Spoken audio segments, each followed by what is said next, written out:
Right, the inquiry is resumed. First of all, I've been given a letter from Partners Advocacy. Mr. Katkowski, Mr. Morgan, have you seen a copy of this letter? I have, sir, and thank you. I think it's a letter of support, but I'll ask anyway, any objections to it going in? None at all, sir. You'll be surprised to hear. And the, let me see, the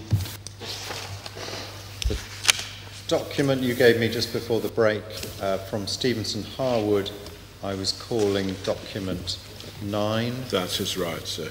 And so I'll call this new letter document 10.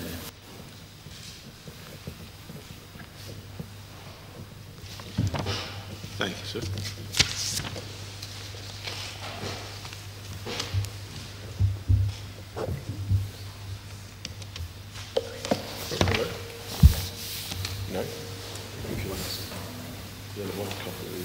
Mr. King, you've had a copy of that letter as well, have you? Right, you're content that it goes in as a document. Right. Now, just quickly to recap on the programme. Yes, sir. I take it we'll hear from Mr. Pearson in a moment. Sir, there is a member of the public who wishes to speak, a local resident who wants to speak first, so yes. I'll hear from him first. Yes. Then we'll hear from Mr. Pearson. Absolutely, sir, yes. And then we'll move on to the council's witnesses. That's right, sir. My guess is we're not going to complete those witnesses today, so we'll return tomorrow and hear the rest of the council witnesses, and we'll have our discussions on the conditions in 106 tomorrow. Indeed, sir. Okay. Everyone happy about that?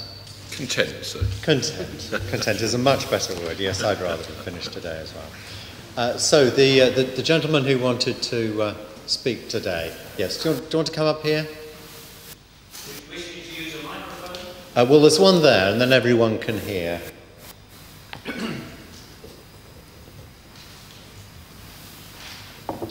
Do you have a copy of your statement or not? Is it just... I can provide one later.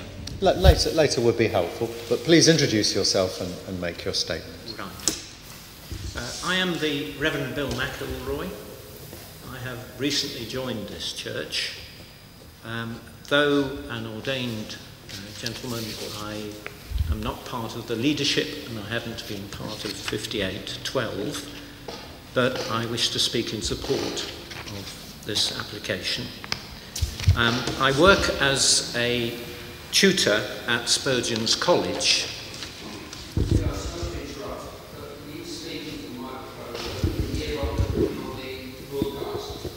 Put it a little closer on the desk and see if that works. Right. I work as a placement tutor at Spurgeon's College. It's a place which prepares men and women for Christian ministry, and my role is to visit students in their placement churches. So as a result, I travel to many churches across London and the South East. They vary in size and they vary in quality. But amongst those I visit are a small number that I would describe as outstanding. Purley Baptist Church is one of those. The quality of their ministers and the dedication of their leadership team are, in my mind, exemplary. And my estimation as a result of that is that I'm left with little doubt that they will be able to sustain and indeed maximize the good that this development can bring. Over the years, I know that they have initiated and nurtured a wide range of clubs and interest groups which have been popular in the district and which, along with their support for local businesses, have brought great benefit to many in the local community. I expect that this good use of the new premises will be sustained well into the future. If I might speak, secondly, more personally, 10 years ago, my wife and I were faced with the challenge of trying to find accommodation, having lived in tied properties throughout our working life. Very soon we discovered that finding housing at an affordable rate in a place like Purley is extremely difficult. So I am very cheered to see that within this development there is a significant amount of affordable homes being provided, as well as other homes on a more commercial basis. Having known of people within the church for a while, I am conscious of the amount of time, effort, thought and goodwill that has been put in by many into bringing this project to this position. I'm aware that it's been pared down in many ways, squashed and squeezed, as I think we heard this morning. But this is a project now that is presented as a viable proposal. I know of no plan B. And I would personally consider it a shame, if not a scandal, if the state of the ground around this church should remain a barren building site while other alternatives are sought. This community deserves better. Thirdly and finally, they say that beauty is in the eye of the beholder. Well, I shall find myself looking at this tower and rejoicing in the number of people who have found homes within its walls.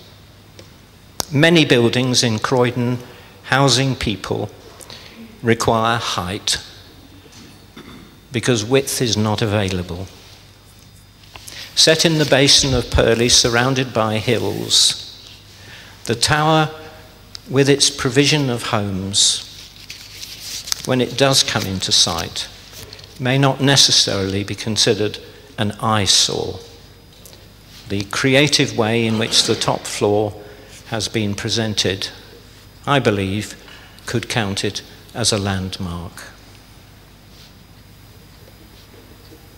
So, sir, my supposition is this, and I ask you to find that this project is viable, that it is sustainable, and it will provide a landmark worthy of this significant town. I ask that you may be pleased to grant the approval. Thank you. Thank you. Mr. King, do you have any questions? No, I don't think we have any questions. We accept Thank the you very statement. much for coming here today and giving. And thank you for accommodating me this afternoon. Mr. Katkowski. Thank you very much. You're next. Thank you very much indeed, sir. I shall call Mr. Pearson to give his evidence. And so for Mr. Pearson's evidence, you will have his, I'm sure, his proof of evidence. And there is a volume of appendices that we've already dipped into, as you'll know. So you will also need to have to hand, or it would be helpful for you to have easily to hand anyway, what we've numbered now as document 8, which are our responses to the various points made by the residents' associations.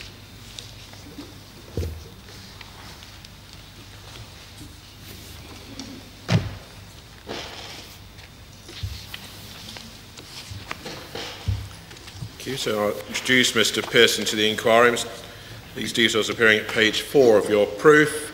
You're a director at Nexus Planning, over 15 years experience in practice of town and country planning, BSc in city and regional planning, diploma in town planning, University of Wales. You're a member of the Royal Town Planning Institute. You've worked on a wide range of residential and commercial schemes for both public and private sector clients in London and elsewhere.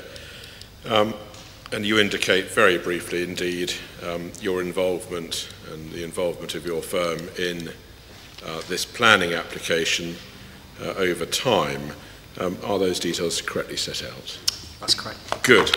Well, in the time-honoured fashion, I won't ask you to read anything out, I don't think, but instead ask you to deal with some topics in overview and summary, and I just wonder whether you might want to just say a few words by way of introduction, if you like, in relation to the evolution of the scheme and so on, and policy evolution, from your perspective as the planner responsible, if you like, for the application. Yes, thank you. Good afternoon, everyone. The evolution of the scheme has been touched on by Mr. Cunningham this morning, so I won't evolve the point too far, but it is the case that the Council was bringing forward this scheme in 2011. The appendices to my proof illustrate working examples of various different massing schemes, and that predates the involvement of Thornset, who came to the table, if you like, in July 2012, I think it was. And at a similar time, the policy had evolved through CLP1, and as has been made the point once or twice over now, it is important to recognise that the idea of the landmark tower was in place in evolving plans prior to Thornset's involvement, and so the idea of a landmark tower in Purley is not something dreamt up by the applicants.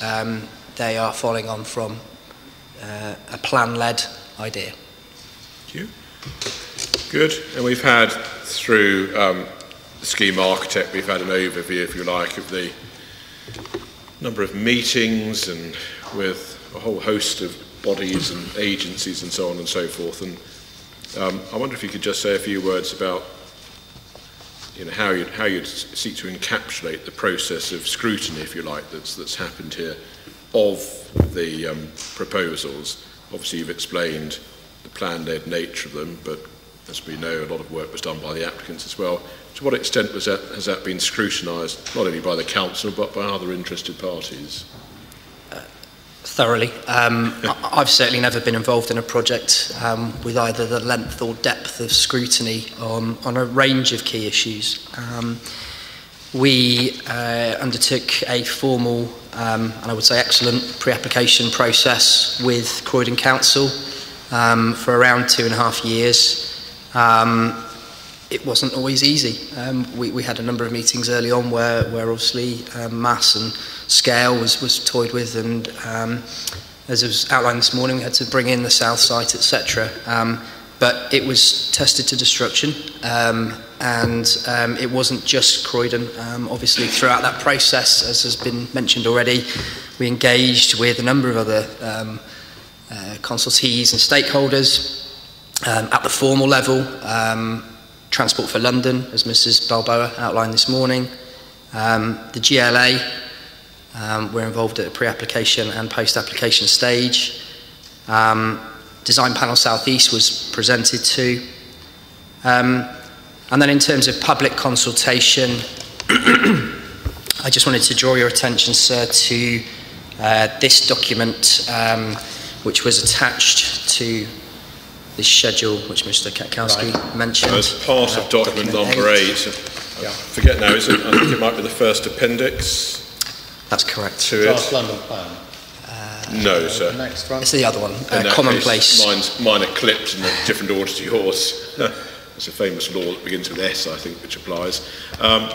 So it's a commonplace consultation. Yeah. It seems a long time ago already, but we cast our minds back to the opening submissions on behalf of the residents groups, and there was discussion about the consultation exercise undertaken, as well as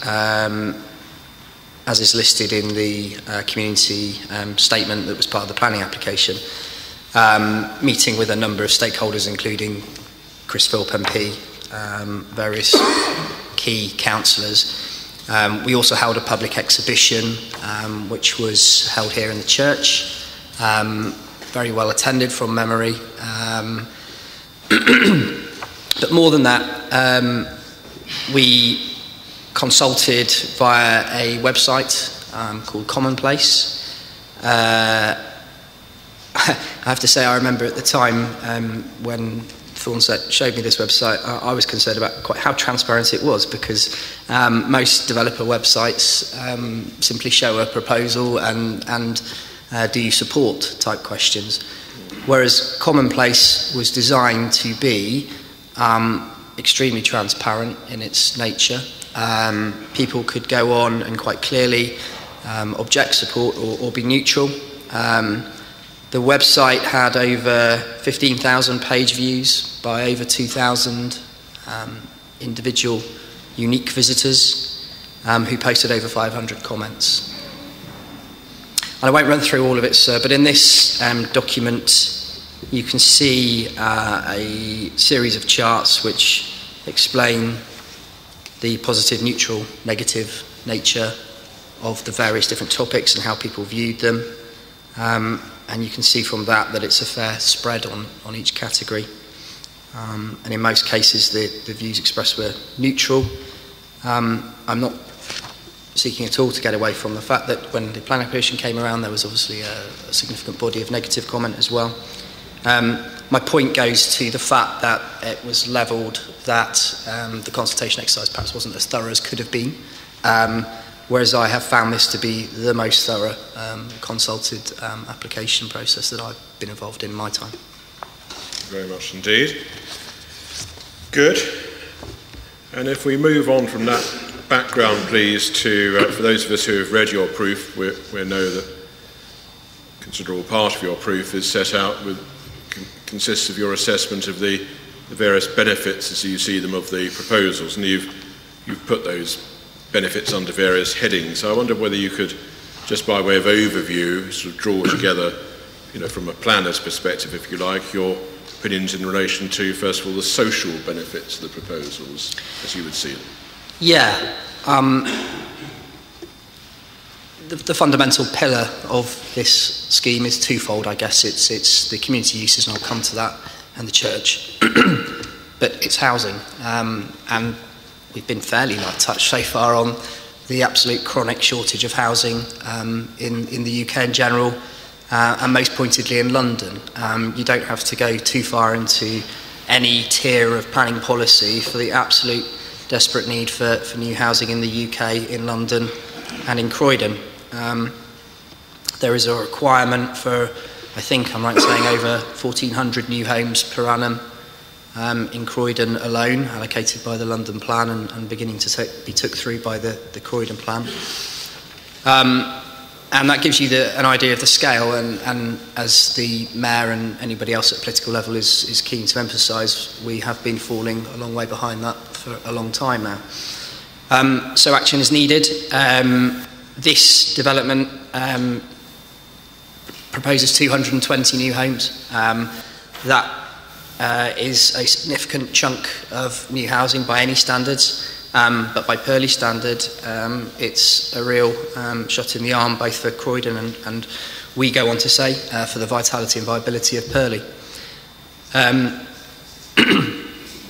Of that 220, 39 are affordable dwellings. Again, we've talked much about how we get to the figure, and that was explored in some detail this morning, so I won't labour that one too much at this point. But it's worth just...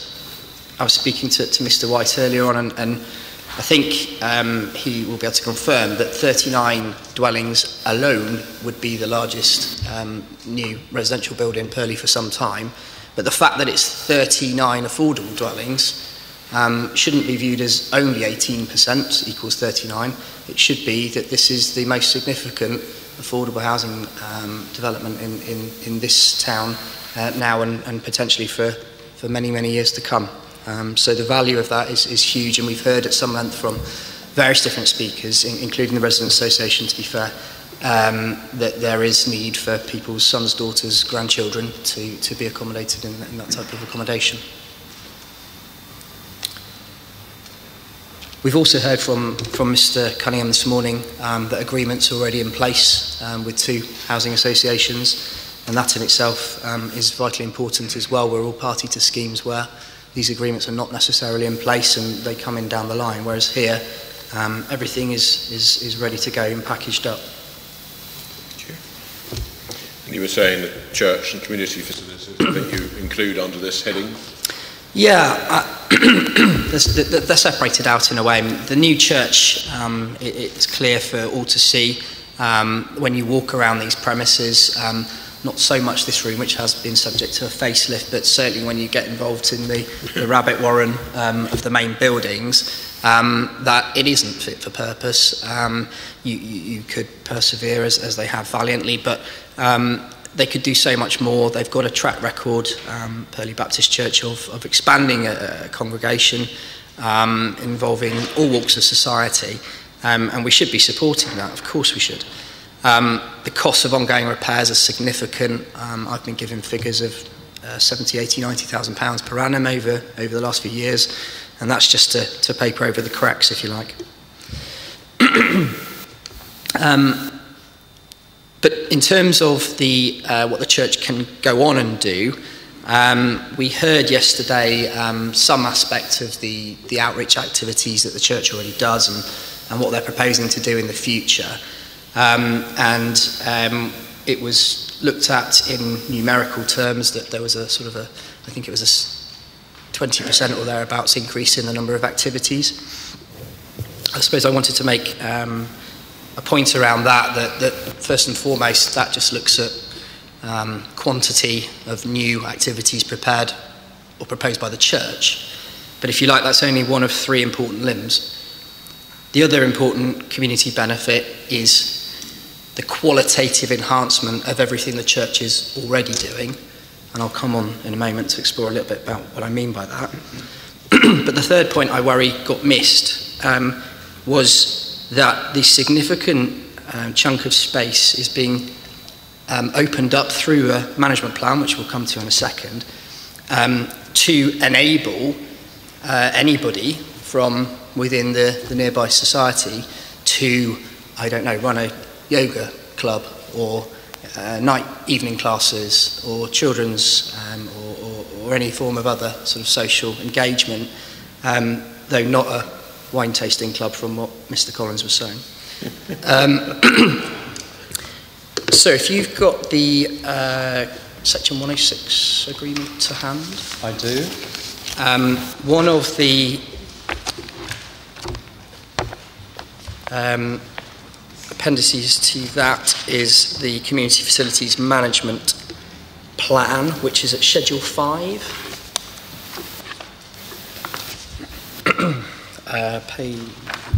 Page 71, I think it would be. Yep.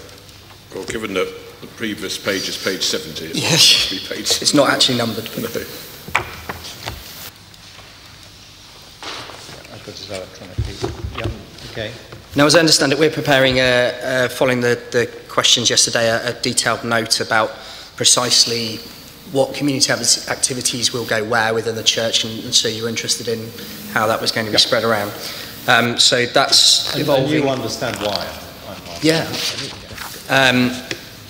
So that note's coming forwards. We were talking about it a moment ago. But I just wanted to draw attention to this because it is important, because I don't think, I mean, this is one of those sort of planning documents that's somewhere in a 106, and people might not quite recognise what it's intended to do and what the social benefit is to the wider public. I won't go through all of this document, but obviously at its outset it sets out the church's aims for the community facilities, and there is a list: community work, working with children, families, disabled people, the unemployed, refugees, Christian activities. Yes, thank you. And so on and so forth, and it's very extensive. In section 4, under 4.1, I just wanted to run through the facilities. I'm not sure a lot of people will be aware of the full range of community facilities which are proposed under these applications.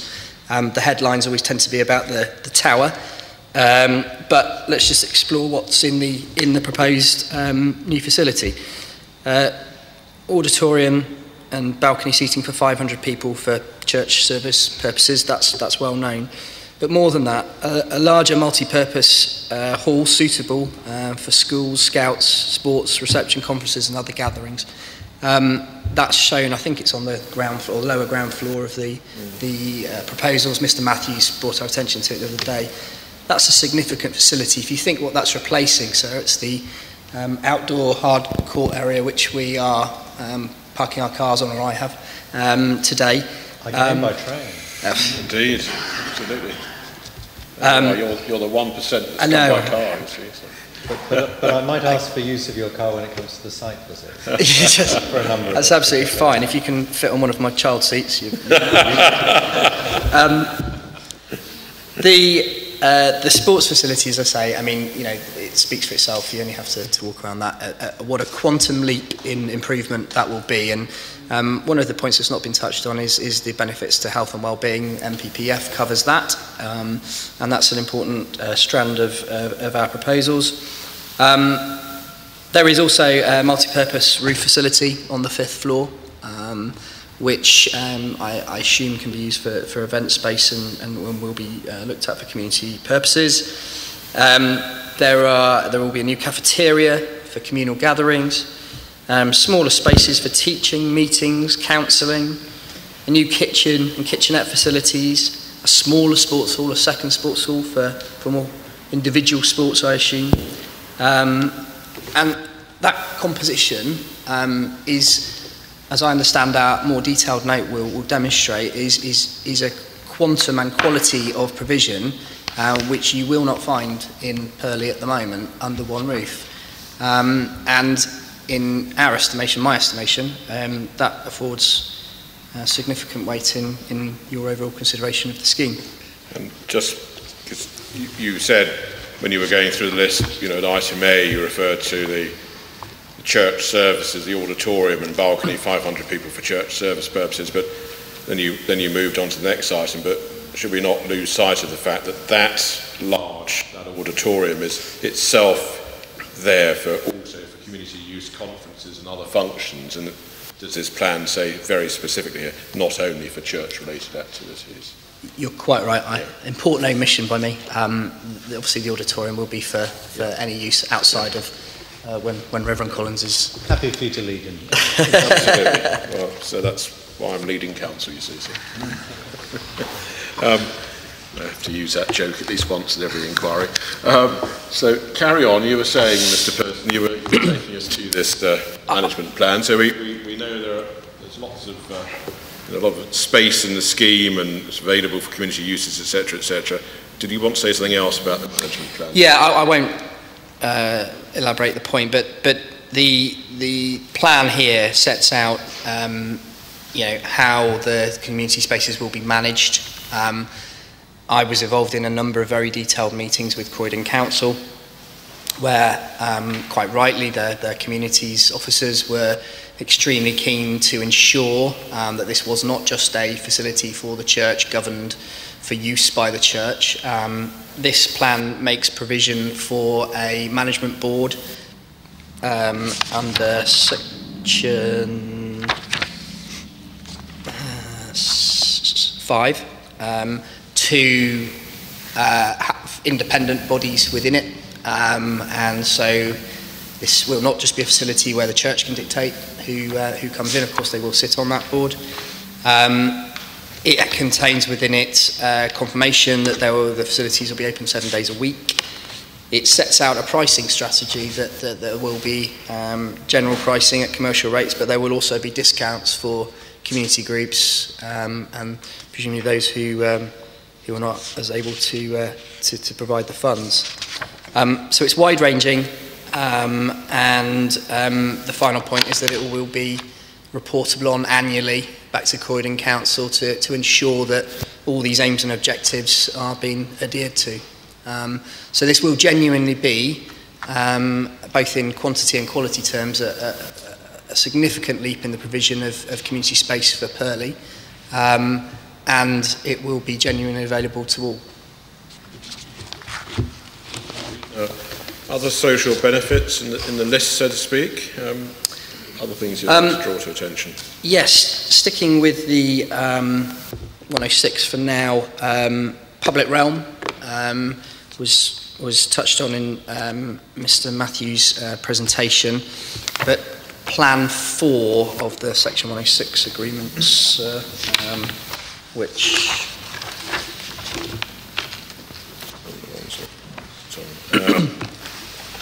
I can probably just show you it from here. If that helps. It's very difficult to, I think, to... Yes, there isn't a page. No, I did. It looks like that, sir. Right. It sets out the quantum of public realm available. Now,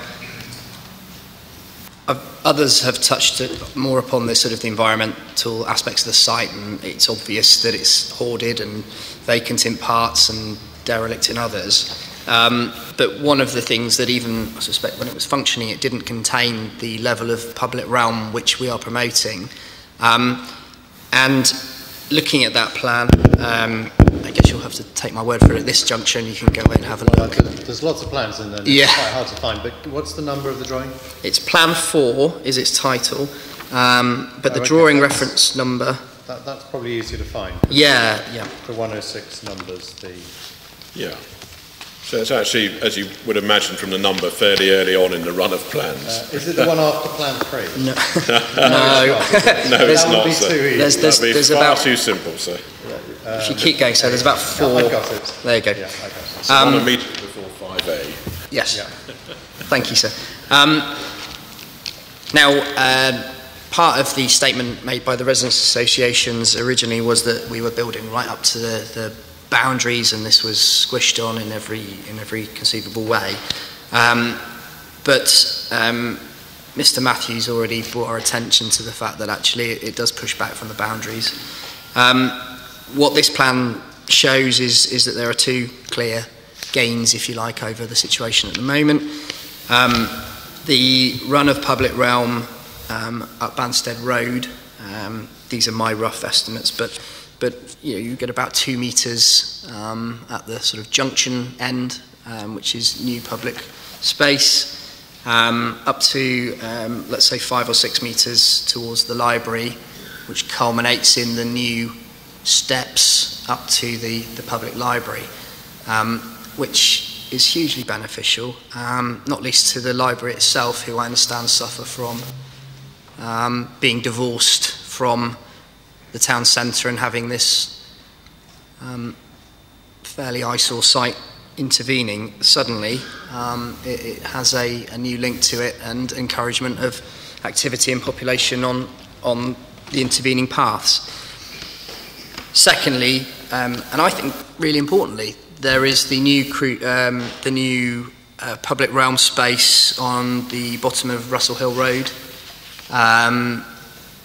We've talked long and hard about that junction and the feel of it, and of course the traffic that there is at the moment will persist, but a major advantage of our scheme is that you now have opportunity to step back from that, where there are currently boarded up shops, into a new area of public realm outside the community space. So in that way it's an ideal meeting space for those either engaged or otherwise in visiting the church and the residential properties. So to my estimation, that's a further social benefit of the scheme. Very much indeed. And also in your evidence you've looked at benefits in terms of economic benefits, so can you help us with that? Is this where you seek to assess, given some of the points which have been raised, the potential spin-off in terms of money that would be available to be spent in the district centre? Yes. Yeah, I think you've done a note, haven't you? Shall I just wait till that's handed around? Let's wait for the note to come round. This would be document 11, I think, so if I've kept up. Thank you. I think you have. Document 11 it is. Shall I just call this financial benefit? Yeah. Yes, it's related to the district centre particularly, isn't it, Mr. Pearson? It is, yes. Yeah. Yes. Yeah. Purley District Centre. Okay. Yeah. So, and we'll come to that, I think, in a few moments' time. But so, take us through the economic benefits of the proposals as you see them, just by way of the headline points, if you like. Yeah, we've heard from the limited number of public speakers we've had already, and indeed the Residents' Association discussion about the state of Purley District Centre at the moment. It's not untypical of many other suburban London or elsewhere centres. It's struggling. It works in the sense that you can shop for a convenience, comparison, and other facilities, but it does suffer from the road network. It suffers from the divorce nature of Tesco, which forms part of the district centre, an important part of the district centre, to the rest of the shopping frontages.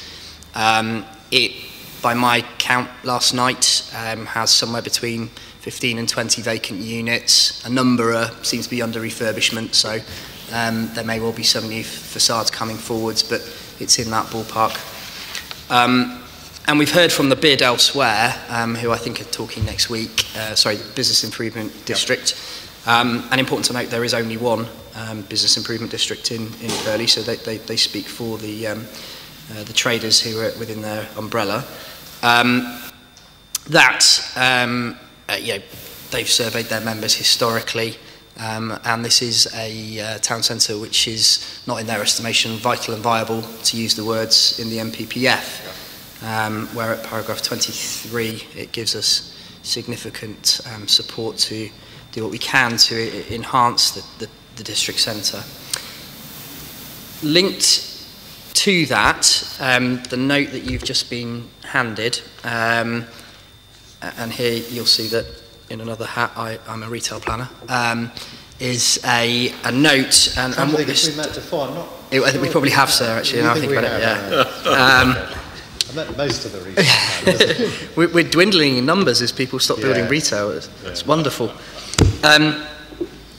So it's a note here. It's on a single side. That the first table looks at a conservative, perhaps, estimate of the newly resident population of the Mosaic Place development, and you'll see what I've done. I won't go through it step by step. No doubt you can do that in your own time, sir. But I've looked at the 1, 2, 3 bed mix, worked out the number of bedrooms, assumed occupants to give a potential population, and you'll see, sir, that I come to a figure of 556 people.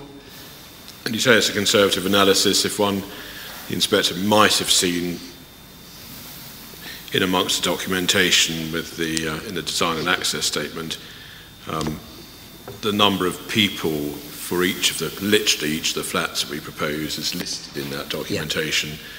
And were one to do it in that way, to cut a long story short, the inspector will find in the design and access statement that the scheme actually can accommodate 675 people. So you've done a more conservative estimate than that. Just perhaps note next to the 556 that's conservative, as you've said, and the number of people that the scheme can actually accommodate, the number of bed spaces, so to speak, that can be accommodated in the scheme as scheduled is in fact 675. So you've erred on as you've said, on the conservative side here. And you'll understand why I've done that. I've tried to be robust. What I wouldn't want to say is somebody to come back and say, well, you're assumed every single bed space is sold at any one time, and you've got 100% occupancy. So I've hit under that to try and get to an economic benefit. And the reason we've done this is that it was part of the Residents' Association's case that there would actually be a negative impact on Purley District Centre. It wasn't a substantiated point, but it was linked, I think, to Westfield and people tripping out of town. Now, at the outset, I make the point that this is largely a car-free development. People who live on this Mosaic Place will likely have to look locally where they can for their shopping and leisure needs, and so arguably are going to be extremely reliant on Purley District Centre Now, I recognise that some elements are easier to shop for in Purley than other. You have a large supermarket, so convenient shopping is very easy. You have seemingly plentiful restaurants and cafes. Comparison goods maybe less so. There is Laura Ashley and one or two other facilities, carpets and flooring, etc. But the point is that this development must, I say, have a significant benefit financially to the town centre. I don't see how it can't not do. Must in the sense of can only have a... Can only. So, sir, in the second table, I've sought there using some of the tools at our disposal to look at what the likely quantum of benefit is. Under the three categories I've mentioned, convenience, comparison, and restaurants and cafes, you'll see I've times the 556 residents by a per capita spend figure. And those figures are for Purley Ward. We've looked at the last census, and A times B, if you like, gives you C. And the total spending of those residents is £4.5 million. So the spending power, if the scheme has 556 or thereabouts residents, I mean, it might have over 100 more than that, but if it has 550 odd, if you like, their spending power, so to speak, on the census data would be £4.5 million. So that's the money in their pockets, so to speak, or the cards in their pockets. And then if you've got a retention in Purley District Centre, so what's this all derived from? Yeah, obviously we don't make the case that £4.5 million is therefore immediately available to Purley District Centre. It will always be the case, as I mentioned, for a great deal of comparison goods shopping, and by that I mean furniture and electrical goods, heavy electrical goods, non-food things. Yeah, that those trips will carry on being carried out in Westfield or Croydon or Central London or elsewhere. So what I've done is to look at the last Croydon retail study, which was from 2008, and I must speak to Mr. White about getting a new one commissioned. Because... You don't happen to know if... yeah, by any chance. He's not listening. But I've looked at that study in terms of the retention levels, and you'll see where I've gone with it there, sir. I think that, again, these are conservative. I've assumed that 54% of convenience, i.e. food spending, is carried out locally. I think in a larger car-free community with Tesco on a doorstep, it's probably going to be more than that. But I've assumed as little as 12% comparison goods, and so on and so forth. So you wash it all through and you come to a figure of £1.25 million of money from the residents, which on the census data and so on is likely, therefore, to be spent in the district centre. Yeah. Which is significant and I think robust and reasonable. And it's to the benefit of all the high street, and is a significant positive for the scheme. Far from a hit on the Purley District Centre, this will be a significant shot in the arm. Now and the Inspector, I'm sure, would be relieved to hear you haven't done another exercise to cover this point, but then if we can just add to that of course captures the residents, so to speak, on the site. Will there be many people, as we've heard, toing and froing to use the various facilities, not simply those attending services, but using the various community facilities? Might they have money in their pockets to spend in the district centre as well? Exactly that. Spin-off benefit, if you like, of this development will be significant. It won't just be that resident population. For the reasons I've earlier outlined, there will be a significant visiting population to use the community facilities, be that during the daytime or the evening. This town centre has, for me, a good evening economy. It's not one of those where it's a run of dead units, and actually you get day-round benefit to the high street of the non-resident visiting population, if you like, as well. I've not sought to quantify that, but that's in addition. Indeed. Other economic benefits, please?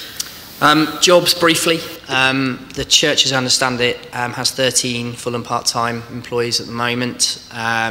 Obviously, the new development will both protect and, one assumes, enhance the potential for growth there. Construction phases will create a significant number of opportunities in the short to medium term build. It's also worth just highlighting there in the 106 agreement through Croydon, we have a local employment and training strategy which will ensure that a number of those jobs, both in construction and longer term, are met by local people. And then there, of course, is the opportunity for more jobs from people who use the enhanced community and church spaces to begin their yoga class or whichever. Yeah, exactly, thank you. And any other economic benefits as you see them? Yes, we think as well that this could be seen as a catalyst for regeneration. As everybody has gone at pains to outline, this site has been vacant for 30 to 40 years. It is the most prominent site in central Purley. It's very visible shot in the arm by way of the landmark tower and associated development community facilities. Can be nothing but inspiration to others who are looking at perhaps allocated sites in the local plan.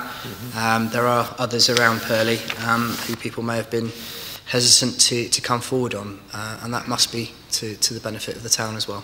Very much indeed. And moving on from the economic benefits, and as the Inspector will know, I'm sure the Inspector's looked through your proof, you deal obviously with compliance with planning policy, you work your way through all the relevant policies. As always in these cases, if I say there are 101 policies, that'll probably be a gross understatement of the number of relevant policies.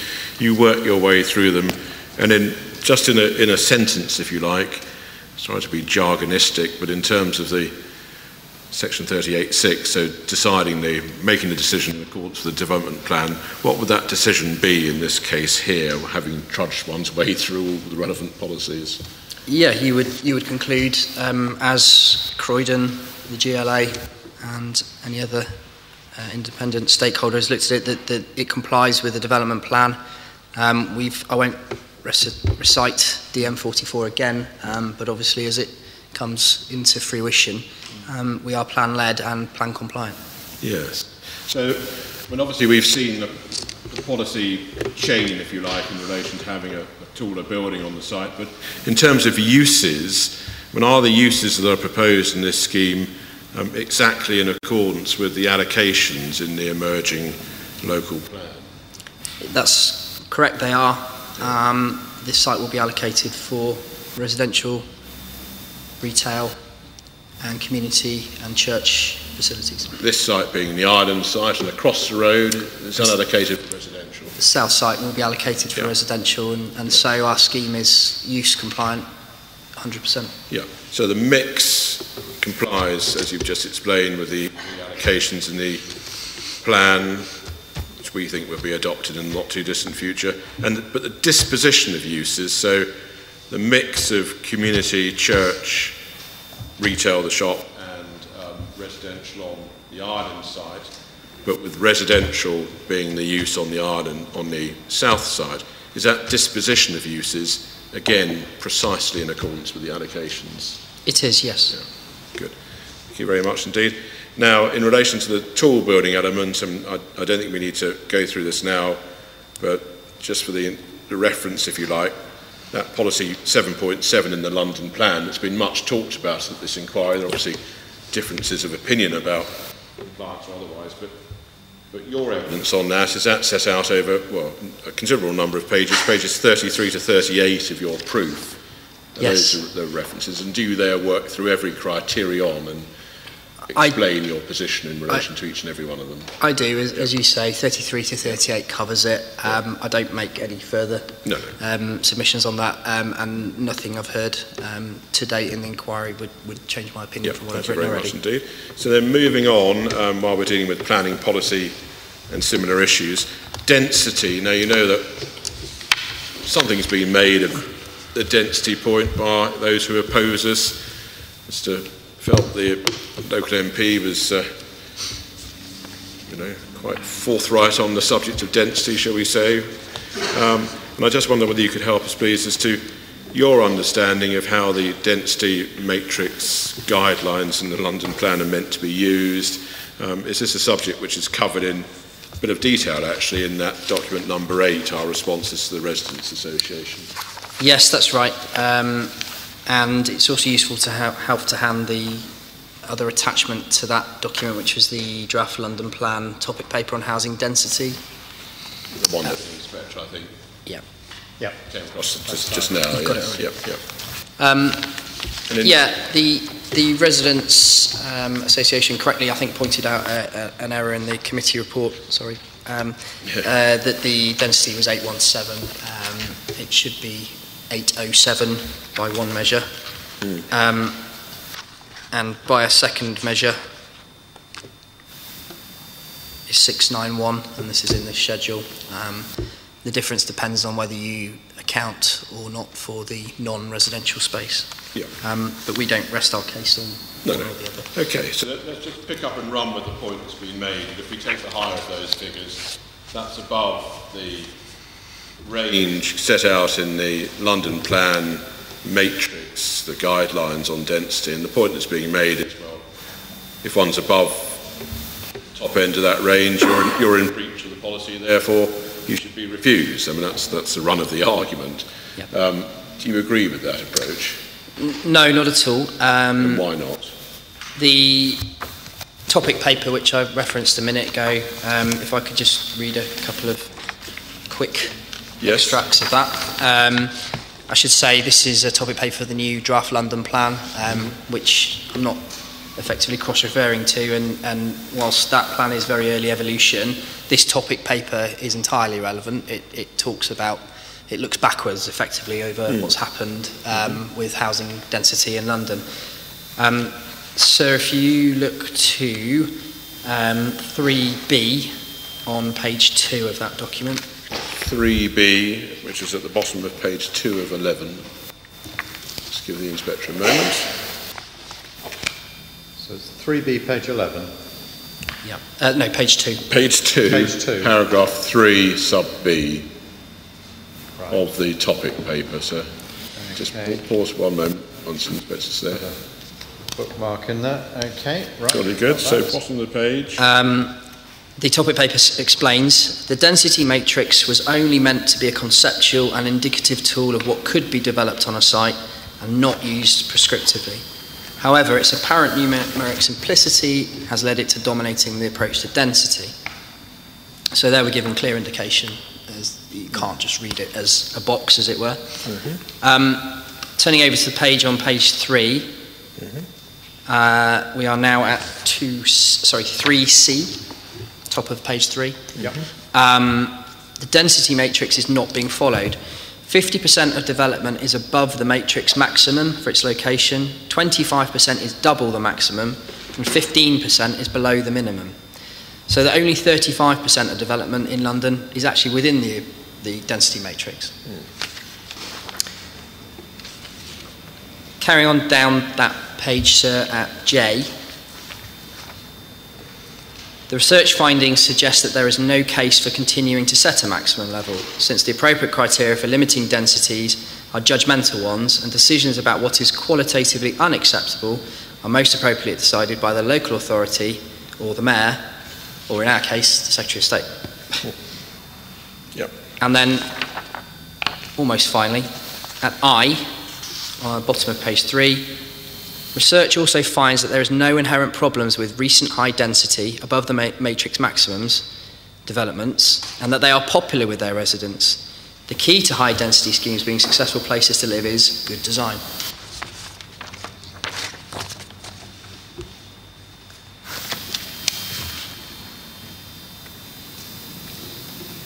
I won't read any further extracts out, sir, but as you go on to page 4 at 4.2, you'll see that therefore, the evolving London Plan proposes not to take forwards the maximums, the predetermined maximums. And we can see it all in the GLA's Stage 1 and Stage 2 reports in this case. It has the owner, if you like, the mayor, the GLA, the owner of the density guidelines in the London Plan. Has any issue been raised in relation to these proposals concerning density? Have they been in any way criticised for the fact that they are the density that they are? No, the opposite. The GLA has obviously assessed our proposals stage 1 and stage 2 and supports the density at which the development's proposed based on its good design and other considerations. Thank you very much indeed. And then you also covered in your evidence the mix of dwellings that are proposed, and a word or two about that. Yes, it was touched on already that we are obviously proposing a mix of 1, 2 and 3 bed units with a significant number of 2 and 3 bed units. That is exactly what Croydon are looking for in district centre locations. It's what there is a shortage of in this area. There are plenty of 4+ bed houses, so we are proposing a mix which is exactly where the demand lies, and which we say will encourage that car-free younger generation into the heart of Purley. Thank you very much indeed. Good. Affordable housing, I think we've probably covered off in several ways, but in terms of from your planner's perspective, if you please, can you just help, as it's been touched on every now and again, the scrutiny not only by the council who appointed their independent advisors, BNP Paribas, but also the GLA. Now, what's happened in terms of the GLA scrutiny of the viability aspect of the affordable housing offer, if you like, that's put forward? Yeah, the GLA have been keen, as you would imagine, to extrapolate the maximum viable affordable offer. We have been tested throughout the process, both at stage 1 and stage 2, on our viability and affordable housing offering, to the point that the GLA asked us to look at a number of different scenarios under stage 2. And importantly, whilst the Mayor's new, I don't know its precise title, but kind of affordable committee, I understand came into existence, it came into existence prior to our application receiving its resolution. So the Mayor of London, has the Mayor of London appointed a new unit, if you like, to look at affordable housing viability matters, and did that new unit, if you like, have a part in assessing the viability of this proposal? It did. Whilst our determination preceded, if you like, the SPG and the 35% thresholds, etc., that unit was already in place and assessed our proposal. Yep. Thank you. And we know with what outcome. And that's in the stage 2 report. Yes. Thank you. And we know with what outcome. Thank you very much indeed. So then I wonder whether we can just sweep up a few other points that have arisen during the course of the inquiry that, as you're our last witness, come to you if you like. And I wonder whether we can just, in no particular order, I wonder whether we can just start with the point that the inspector raised yesterday, I think it must have been, concerning certain passages in the framework, the NPPF, and whether within the framework, if you like, more weight is given by the framework to providing for community facilities as opposed to providing for churches.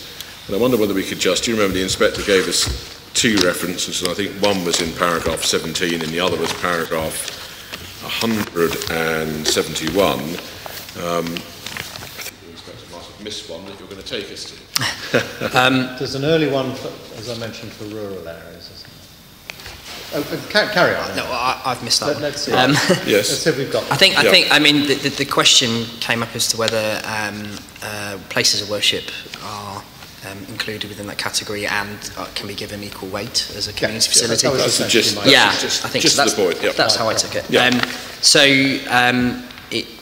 Trying to find the root of that, MPPG paragraph 17. MPPF. Sorry, MPPF. Beg your pardon. Let's not get our F and G's mixed up. Otherwise, I'll be even madder than I am. So yes, go on. So. MPPF, the final bullet point of paragraph 17 refers to taking account of health, social, cultural well-being, delivering sufficient community and cultural facilities to meet local needs. Yeah, so there's community facilities. So one scratches one's head and one wonders, well, what's a community facility? I mean, as in everything in planning, all questions are answered somewhere. So is the answer found in paragraph 70? It is under paragraph 70. On page 17. Yeah.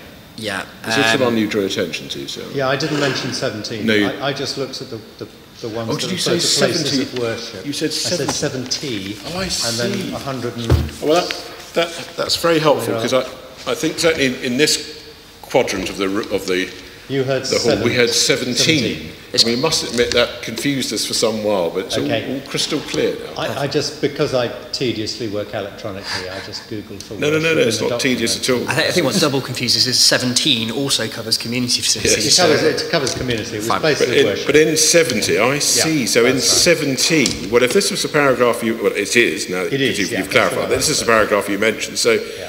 I have to say I'm now slightly confused, because in paragraph 70 we're told that decisions should plan positively for the provision of and use of shared space, community facilities, such as, and amongst the such as part of the definition of community facilities, we find places of worship.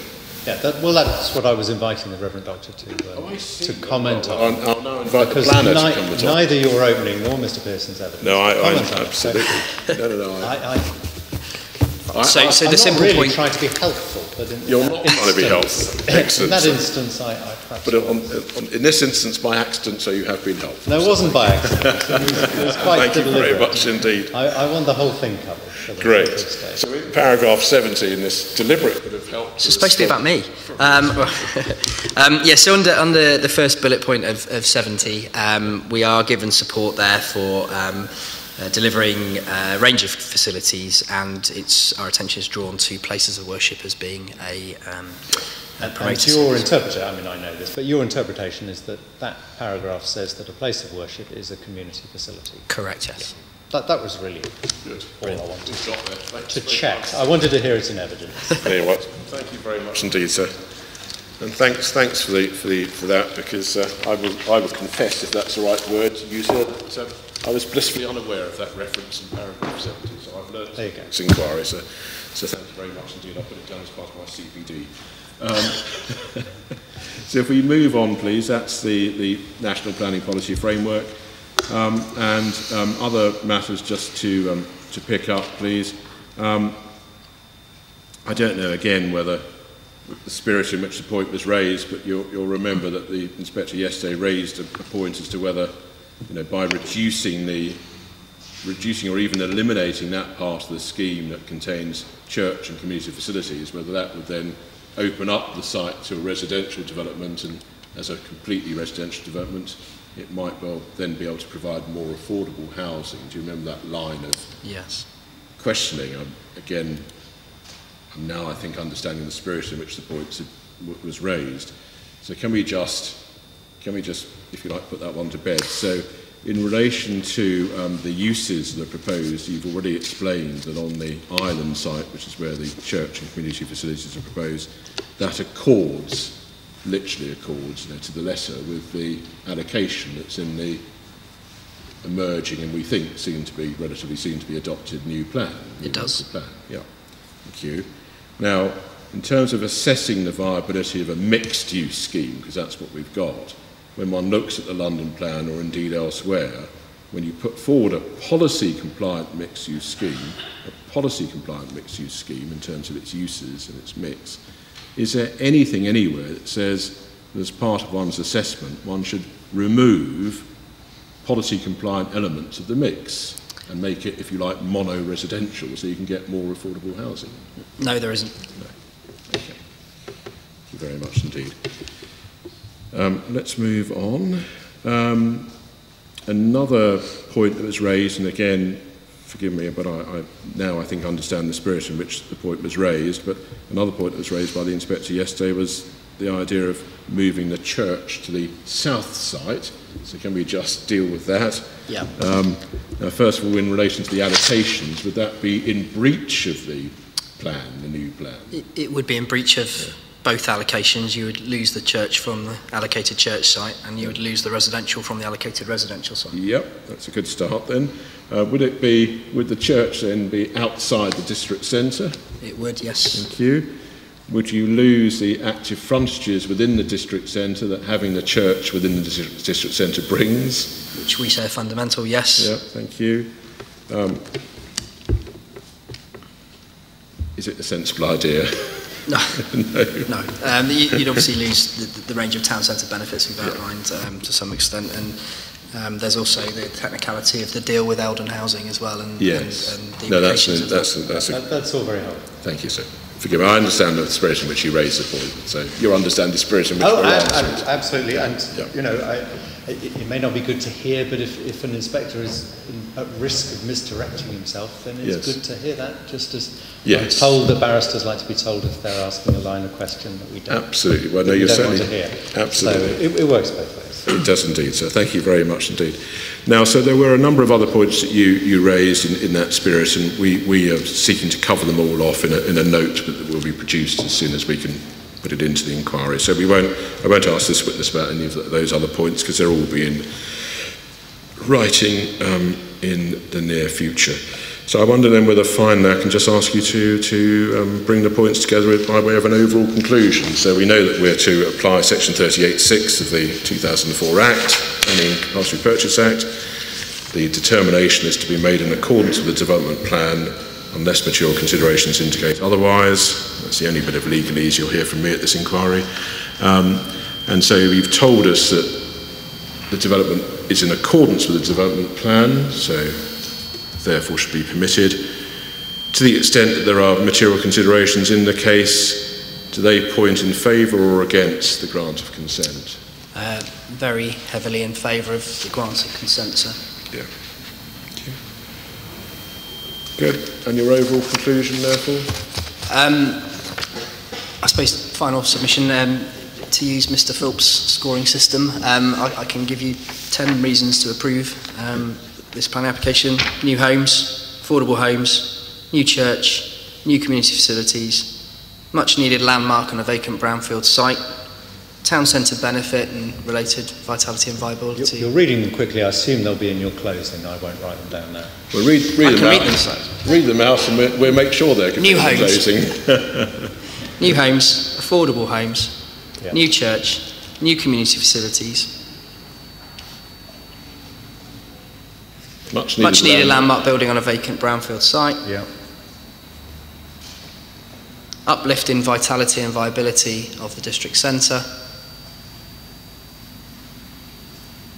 I group these together, but active frontages, public realm, and excellent design. We've already made those 3 points in the closing. I was being generous. Thank you. Carry on. Jobs. We heard improvements to flooding. And finally, and most importantly, accords with both the adopted and emerging development plan. Yeah. In terms of the allocations in particular? Yes. Yep. Thank you very much. Good. So that's the evidence in chief. Thank you very much indeed. Thank you. Mr. King, have you many questions?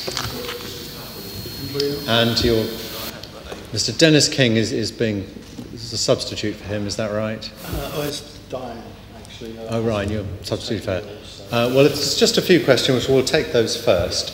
We'll then adjourn. I'll run through my long list of questions and see if I can cross most of them off in the usual way. Okay. Okay. And you asked permission earlier, that's fine. Remind me of your name. My name is Lee Cooper. Lee Cooper. Thank you. Unfortunately, Mrs. Hearn had to attend to a family emergency, so I should be taking her place until such time as she can return. Thank you. My name is Lee Cooper. I'm the Vice Chairman of the Hartley and District Residents Association. As a background, I have no legal, no planning, and no architectural training. I can, however, read documents and vaguely understand them to a certain degree. The documents that I'd like to refer to today is the proof of evidence from Mr. Pearson and also a minor point on the section 106 document, if I may.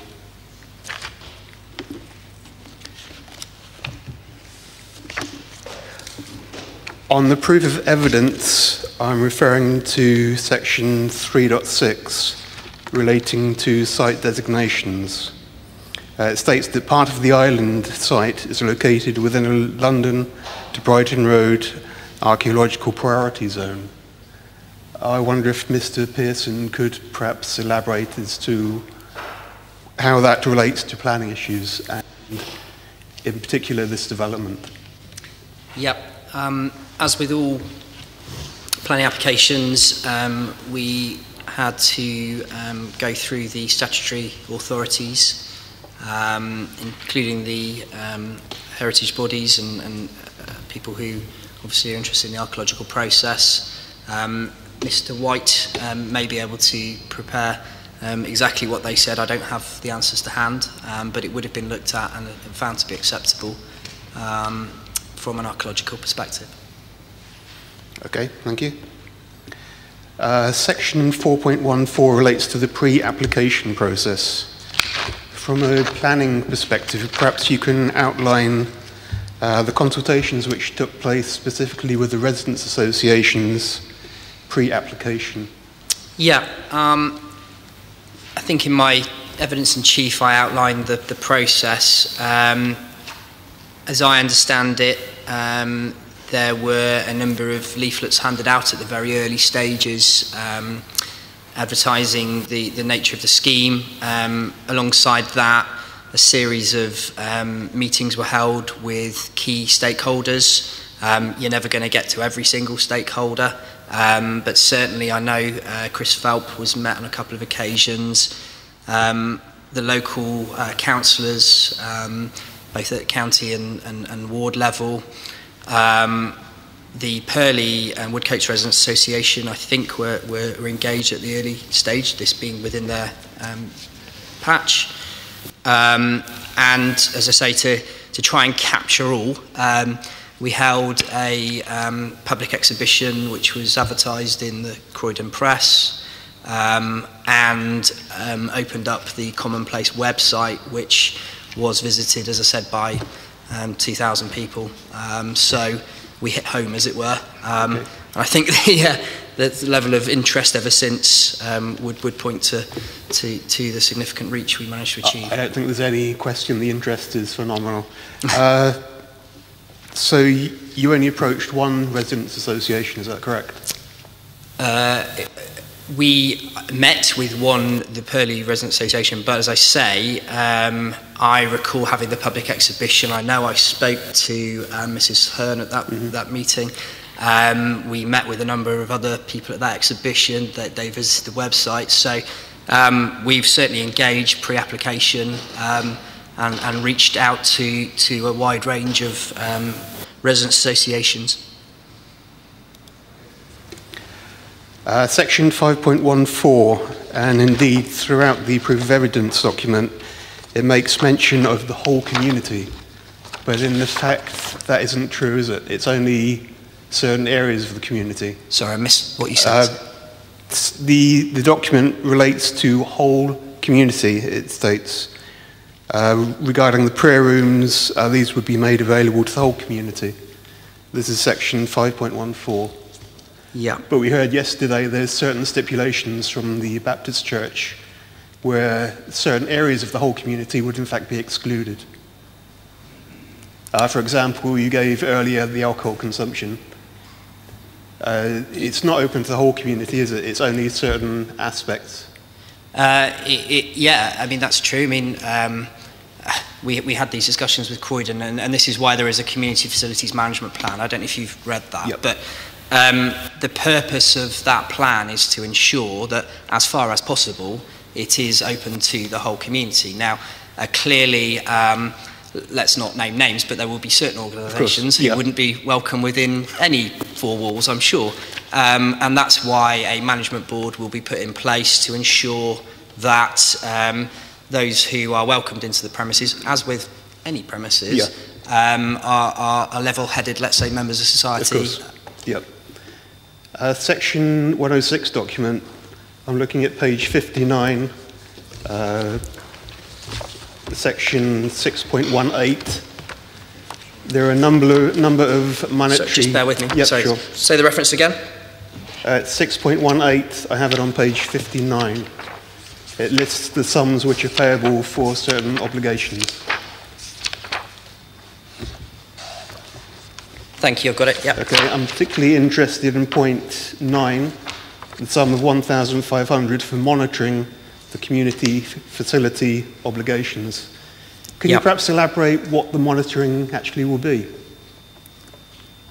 Yes. Do you have that information? I think I'm right in saying, and others can correct me if I'm wrong when we come to the 106 discussion, but I think I'm right in saying that is, as set out in the Community Facilities Management Plan, there will be an annual report submitted to Croydon Council to explain how the church has been used and to ensure it is truly available to the whole of the community within reason. Of course. And that report obviously goes to Croydon. There will be some time and cost involved in assessing that report. And I imagine that's what that fee is for. Okay.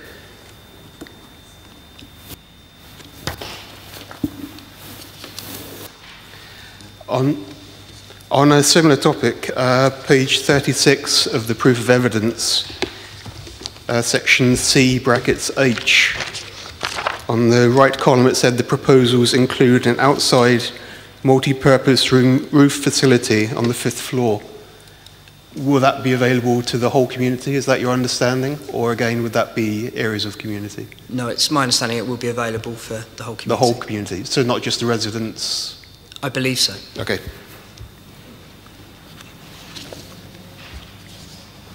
You also mentioned density. I know this has been mentioned a few times, and you've submitted that the density matrix is only a guideline, and I think that's supported by the London plan as well.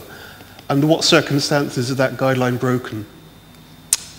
Well, in circumstances such as this where a scheme can take a greater density, where there are opportunities to bring forward a landmark type building, and where, as is the case as we read from the topic paper in something like 50% of cases in London, a scheme is objectively assessed by decision makers and found to be acceptable for all other material considerations.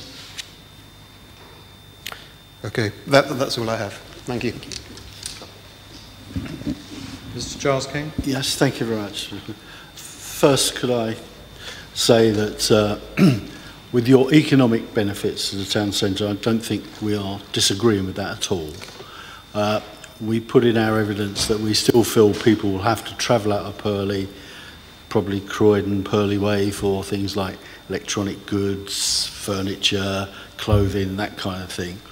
But the local economy will surely benefit, as you've said. I don't think we disagree with that. Our concerns come from the previous development of Tesco's across the road, where we now have thousands of people going to Tesco's every week, yet hardly step a foot in Purley. So our concerns are that it needs to be linked to Purley.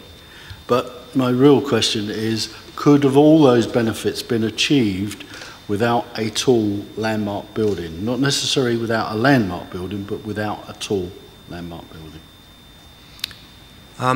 In terms of the economic benefit, I don't know whether tall or not makes a difference. Economically, the difference comes in the number of units, which may be the root of your question. But obviously, were there to be one residential unit on this site, it would have one person's benefit or two people's benefit. 220 yields the type of numbers I've looked at.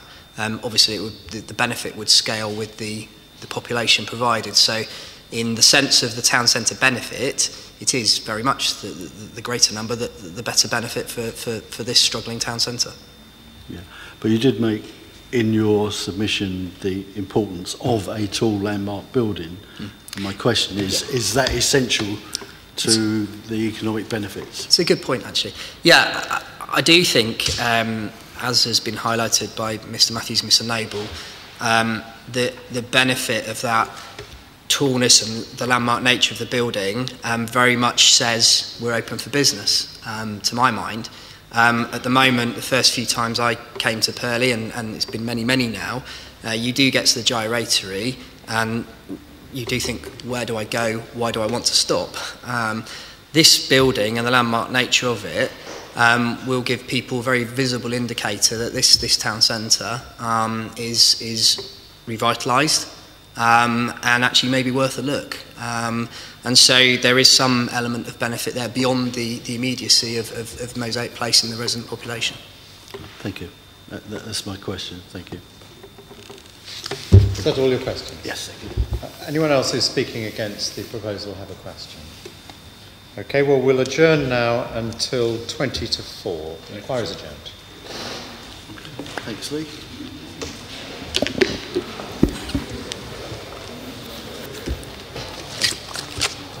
Treat you in Purder, if you like. Am I? Yeah, I was going to say. Am I in Purder, sir? Yeah. I'm not really bothered. I'll stay here. I've got your examination. Quite, so not, no. In that case, I'll stay here. In that case, we'll talk to you. Have a chat. I'll do it in your earshot. We don't have to. They preferred me in Purder.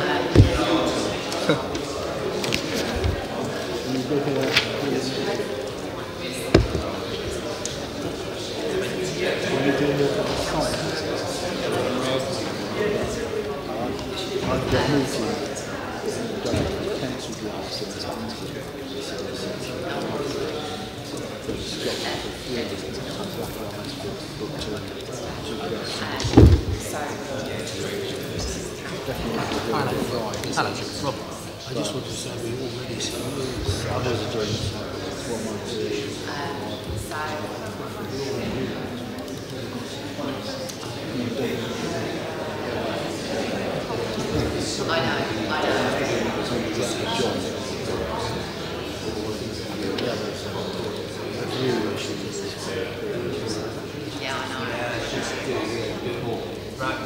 I'm sure that will be Is the toilet? Yeah.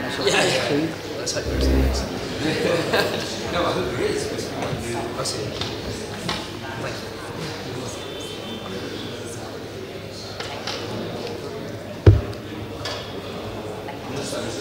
Yesterday afternoon, it's very good. It's only when yeah, it's well.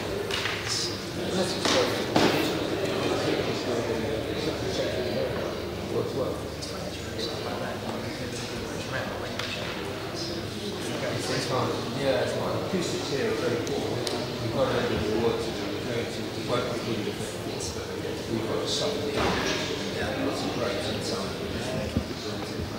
This is sometimes we. It's amazing the difference to deal with oh, yeah, the shredder, the sources.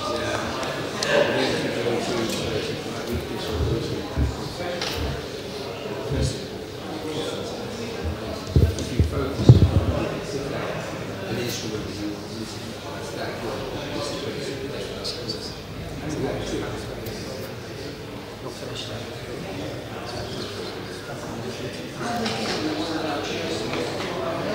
Oh, is that?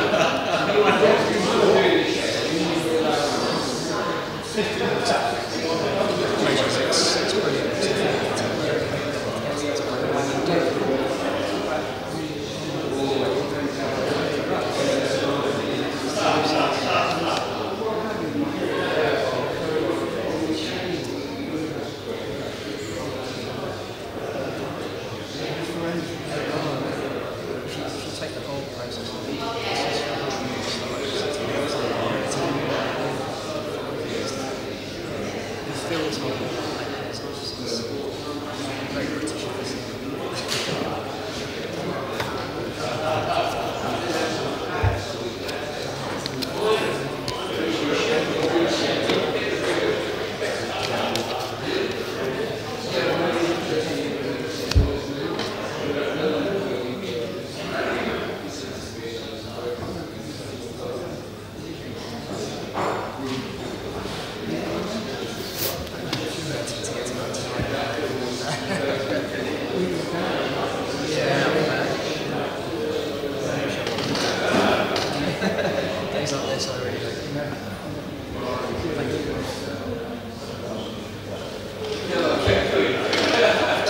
I'm fine, thanks.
Right, the inquiry is resumed. Mr. Pearson, you'll be very pleased to know I've done a considerable amount of culling of my long list of questions, but there are still a few remaining. I fear I may have been misunderstood earlier in terms of the way my questions were asked, though I did my best in my opening, and call-ins aren't comfortable for inspectors when both sides are on the same side, as it were. I want to ask you a number of questions about the community facilities, and that's not to say that I question that they're a benefit. It's because what I'm trying to do is establish the weight to be given to them as benefits. Yes. Okay. I'm not questioning that there would be benefits. I think that's self-evident. It's the extent of weight that should be given. Okay. So in that context, I will ask questions that challenge the statements that you've made. Starting with your proof of evidence, I think it's 584.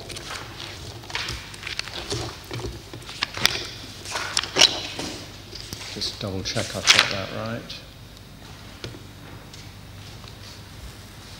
You give a long list of community facilities. So I'd like to go through those just one at a time and see to what extent what you say, your assertions are borne out. Now, the multipurpose basement hall, okay, I think no question that's an asset, but that would replace the existing facility, is that right? The existing sporting area is outside and this would be inside, but it would replace what's existing, is that right? That's correct, sir. I have to say I'm not au fait with how often it's used, but you can see the quality of, or lack of, I would say, the space out there. It seems to me to be fairly dangerous. No, I mean, you tell it as it is, please. Put your case. On which the cars are parked at the moment. It's got some delineations as to, I think... What about the area? Is that comparable? I don't have precise measurements. I'm assuming it's fairly comparable in the sense of the play space. That is a sort of a small five-a-side netball or football type court. The play space in the new facility, I will have to double check, but it won't be too dissimilar, I'm sure. But it's the facilities that go with it, so that are significant. You go from a presumably daylight hours, sunny month of the year type facility to something which you could use it this time of year. Can be used round the clock, indoors, presumably for more sports. You're not constrained by not having a roof, as it were. My football skills are such that a roof is important, and you also get the changing facilities, which will give you that benefit of... So there are no changing facilities at the moment? I will have to check that, but clearly there are no changing facilities as they would be courtside, and no doubt the new facilities will be fitted out to excellent specifications for able and disabled bodies. Okay, thank you. The cafe, your second one, is there a shortage of cafes in Purley? I wouldn't say there was, no. There are, seven of us seem to meet in Costa this morning, and that's just one of a number. So it's not part of our case. Other coffee shops are available? Plenty of other coffee shops are available. Okay. The multi-dividable hall, we've talked about this a little bit already. That would only be available when the church doesn't want it. I've sorted out the Tuesday meeting. That's not in this space. But I mean, for example, presumably it would have to be cleared every Sunday. Is that correct? Will we need to clear the hall at the end of tomorrow in order for the service to take place? I would imagine so. I can only imagine. But that's obviously one day in 7. Yep. Okay. Now the catering kitchen and the service lift, that's for the cafe, is it? I'm not 100% sure on that, I have to be honest. So we're preparing, if I can just interrupt, but please though do, after I've interrupted, carry on with your questions because they're helpful. So we're preparing a note which will explain exactly how the new building will be used, exactly what room will be used for exactly what purposes we anticipate. I think the clue probably is in the name catering kitchen with lift service connection to all levels. I suspect it isn't for the catering. right, okay. But I shall. Yeah. I'm now adding this to the note if it's not already. Yeah. Well, if you haven't got it loud and clear, I need to report on the weight, and if I side with the opponents on any aspect, then that's on one side of the scales. You know this very well. I need to know what's on the other side. I need to test it. No, okay, right. So but please, a note would be very useful. Yes, so we will add to the note, and we could now use this as a reference point, this paragraph, for example, with the kitchen to clarify exactly what that's for. Okay. The Purley Cross Centre is replacing the existing, and will I get a chance to go into the Purley Cross Centre on the site visit? Yes, on your site visit, Okay. and that will be a significant qualitative improvement to the current facility. Okay.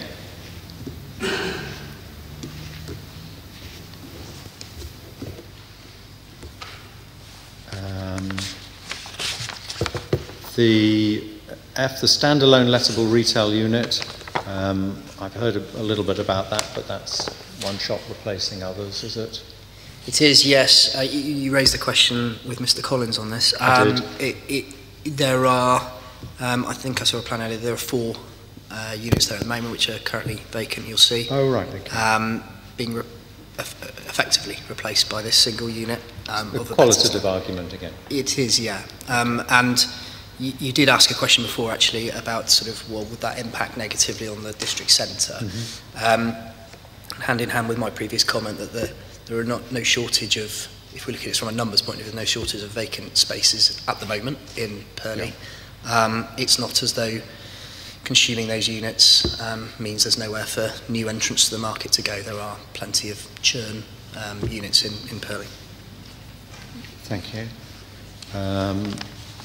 So, G, the youth space, again that's, well, I'm in it as my retiring room, but it's replacing that space. I won't need evidence on the qualitative change. I can see it. Okay. H, the large auditorium, that's the same, isn't it? Oh, no, the A was the basement hall. Yeah. Yep. No, that's the same as C, isn't it? Large auditorium. C is the hall. I'm tempted to say yes, unless I'm corrected. A little bit of double counting there. Hold on.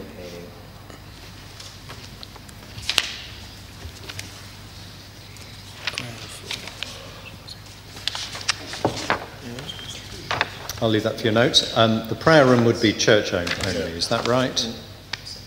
So it is different. It's Yeah. separate. Oh, right. Okay. Yeah, one's at ground and one's at first. Yeah.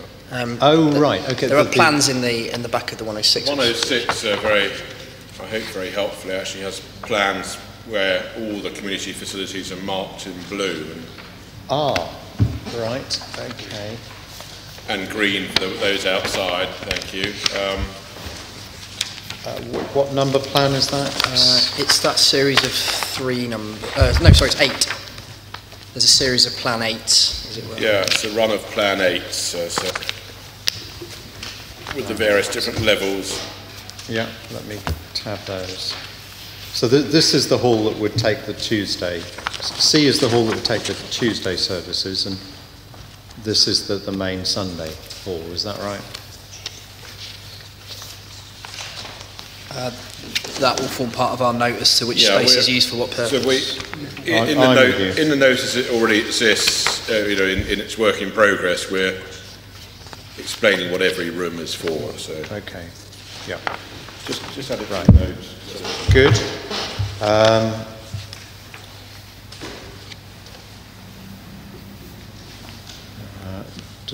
So I've got to H. Prayer room, I assume that's the church only. Well, Believe it or not, it's not quite that simple. So. Oh, okay. Yeah. Right. Again, it would be in the notes. Tell me about it. Well, it would be in the notes. It is obviously a church facility, but, for example, as I understand it, if someone wanted to come in and have quiet time, even though not a member of the Baptists, that they would be able to do that, as I understand it. It'd be in the notes. Mr. Katkowski, you want to put in a note, and I'll stop asking the questions. No, I don't want you to stop asking the questions. Oh, right. You just seem to answer them all. That's all. Well, there you go. I mean, I'm presuming you want answers rather than someone saying, well, I'm not sure. So if someone is sure, then they can give you the answer. But so this will all be written down. So that's fine. Okay. Mr. Pearson, do you want to say any more about the remaining spaces? I think want to defer to the note. I'll say simply this: that some of the remaining categories, meeting rooms, offices, are clearly quantitative improvements, and maybe qualitative as well in terms of space at the moment and the layout. And in fairness to you, we've established that a church is a community facility as well, so there's something in that. Okay.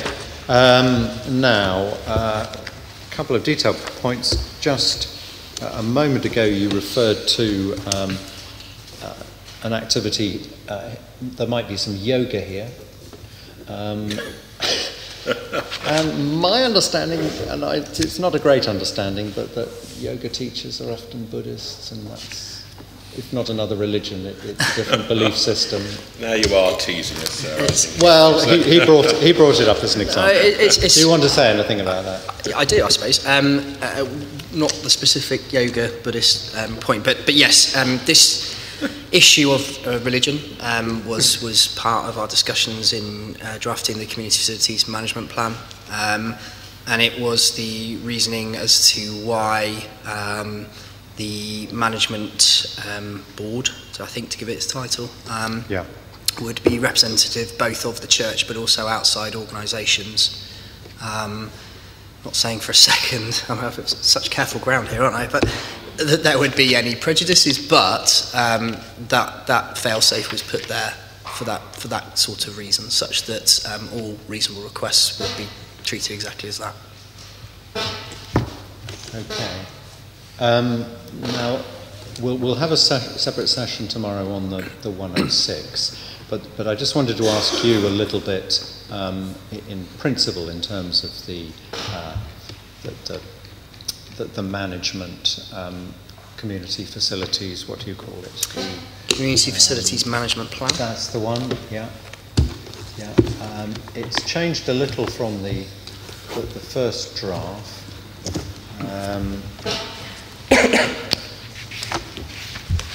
As I was looking at it, but not appreciably. Just find my notes on that one.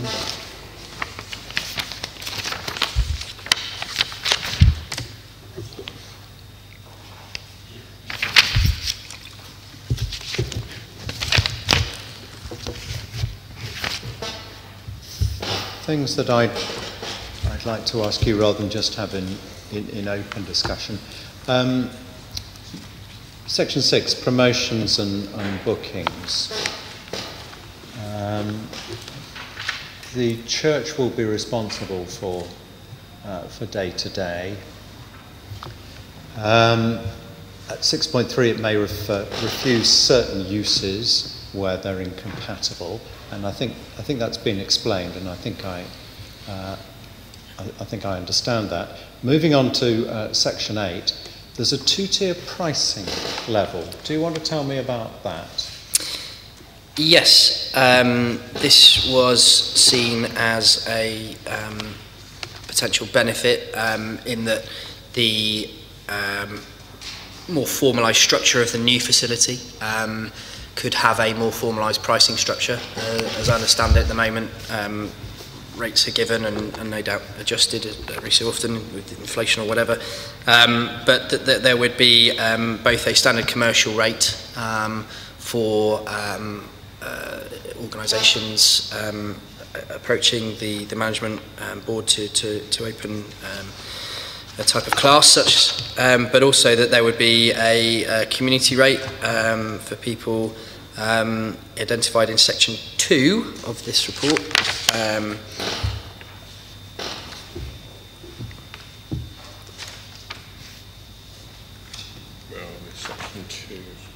Should be 3. Should be 3, yes, that's what's Should be confusing. 3 now, shouldn't it?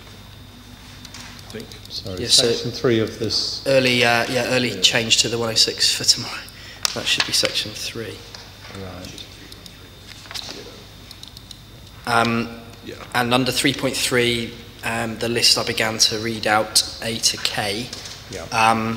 those facilities, those groups which are deemed as being of community public benefit would be given a community rate, which I assume to be a discounted rate. Right, okay. So it's not, as at first reading, the church being able to give preferential rates to some people that suit it and not others, apart from the Christian activities. It's for these groups. And is that, we'll find out tomorrow perhaps, but I think it's that's pretty tied in, is it? I think it's pretty all-encompassing. Somebody like us coming here to do a public inquiry might have to pay the full rate by the looks of it, Right, yeah, but fair enough. almost all other sections of society would benefit from the community rate. Right, okay, that's very helpful, thank you. And for the residents' associations and questions you were asking earlier, when we come to the talk about the legal agreement, the planning obligations, that'll be a discussion, so if you want to make comments on it as we go through it, you'll be able to do that tomorrow. Next area of questions, hopefully short. Air quality. The council is putting up a witness on air quality. So do you defer to that witness's evidence? If I could, sorry to... It's all right, it's all right. If I can just explain. Circumstances dictate that we're going to have to, in the sense that our air quality experts are simply not available, right? Because of the timing of the inquiry. So we've been able to bring everyone else in that we need, but unfortunately not them, if you like, given what's... That's a helpful explanation. Yeah. Thank you for that. I won't ask anything about air quality. But you know, so that we've put in, our consultants have provided written answers in document 8 to the various points that have been raised. Yep. Okay. And then the benefits you talked about, most of those I'm not going to question.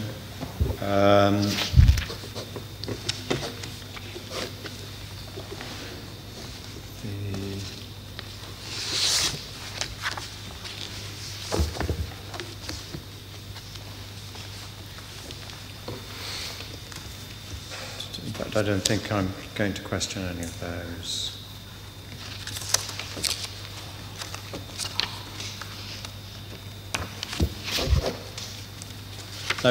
No more questions. Mr. Gatkowski, any re-examination? No, sir. Thank you very much indeed. Splendid. Thank you, sir. Right, So, does that conclude your witnesses? It concludes the witnesses, subject to 2 caveats. Number 1, I've already referred to a number of papers that we'll be submitting.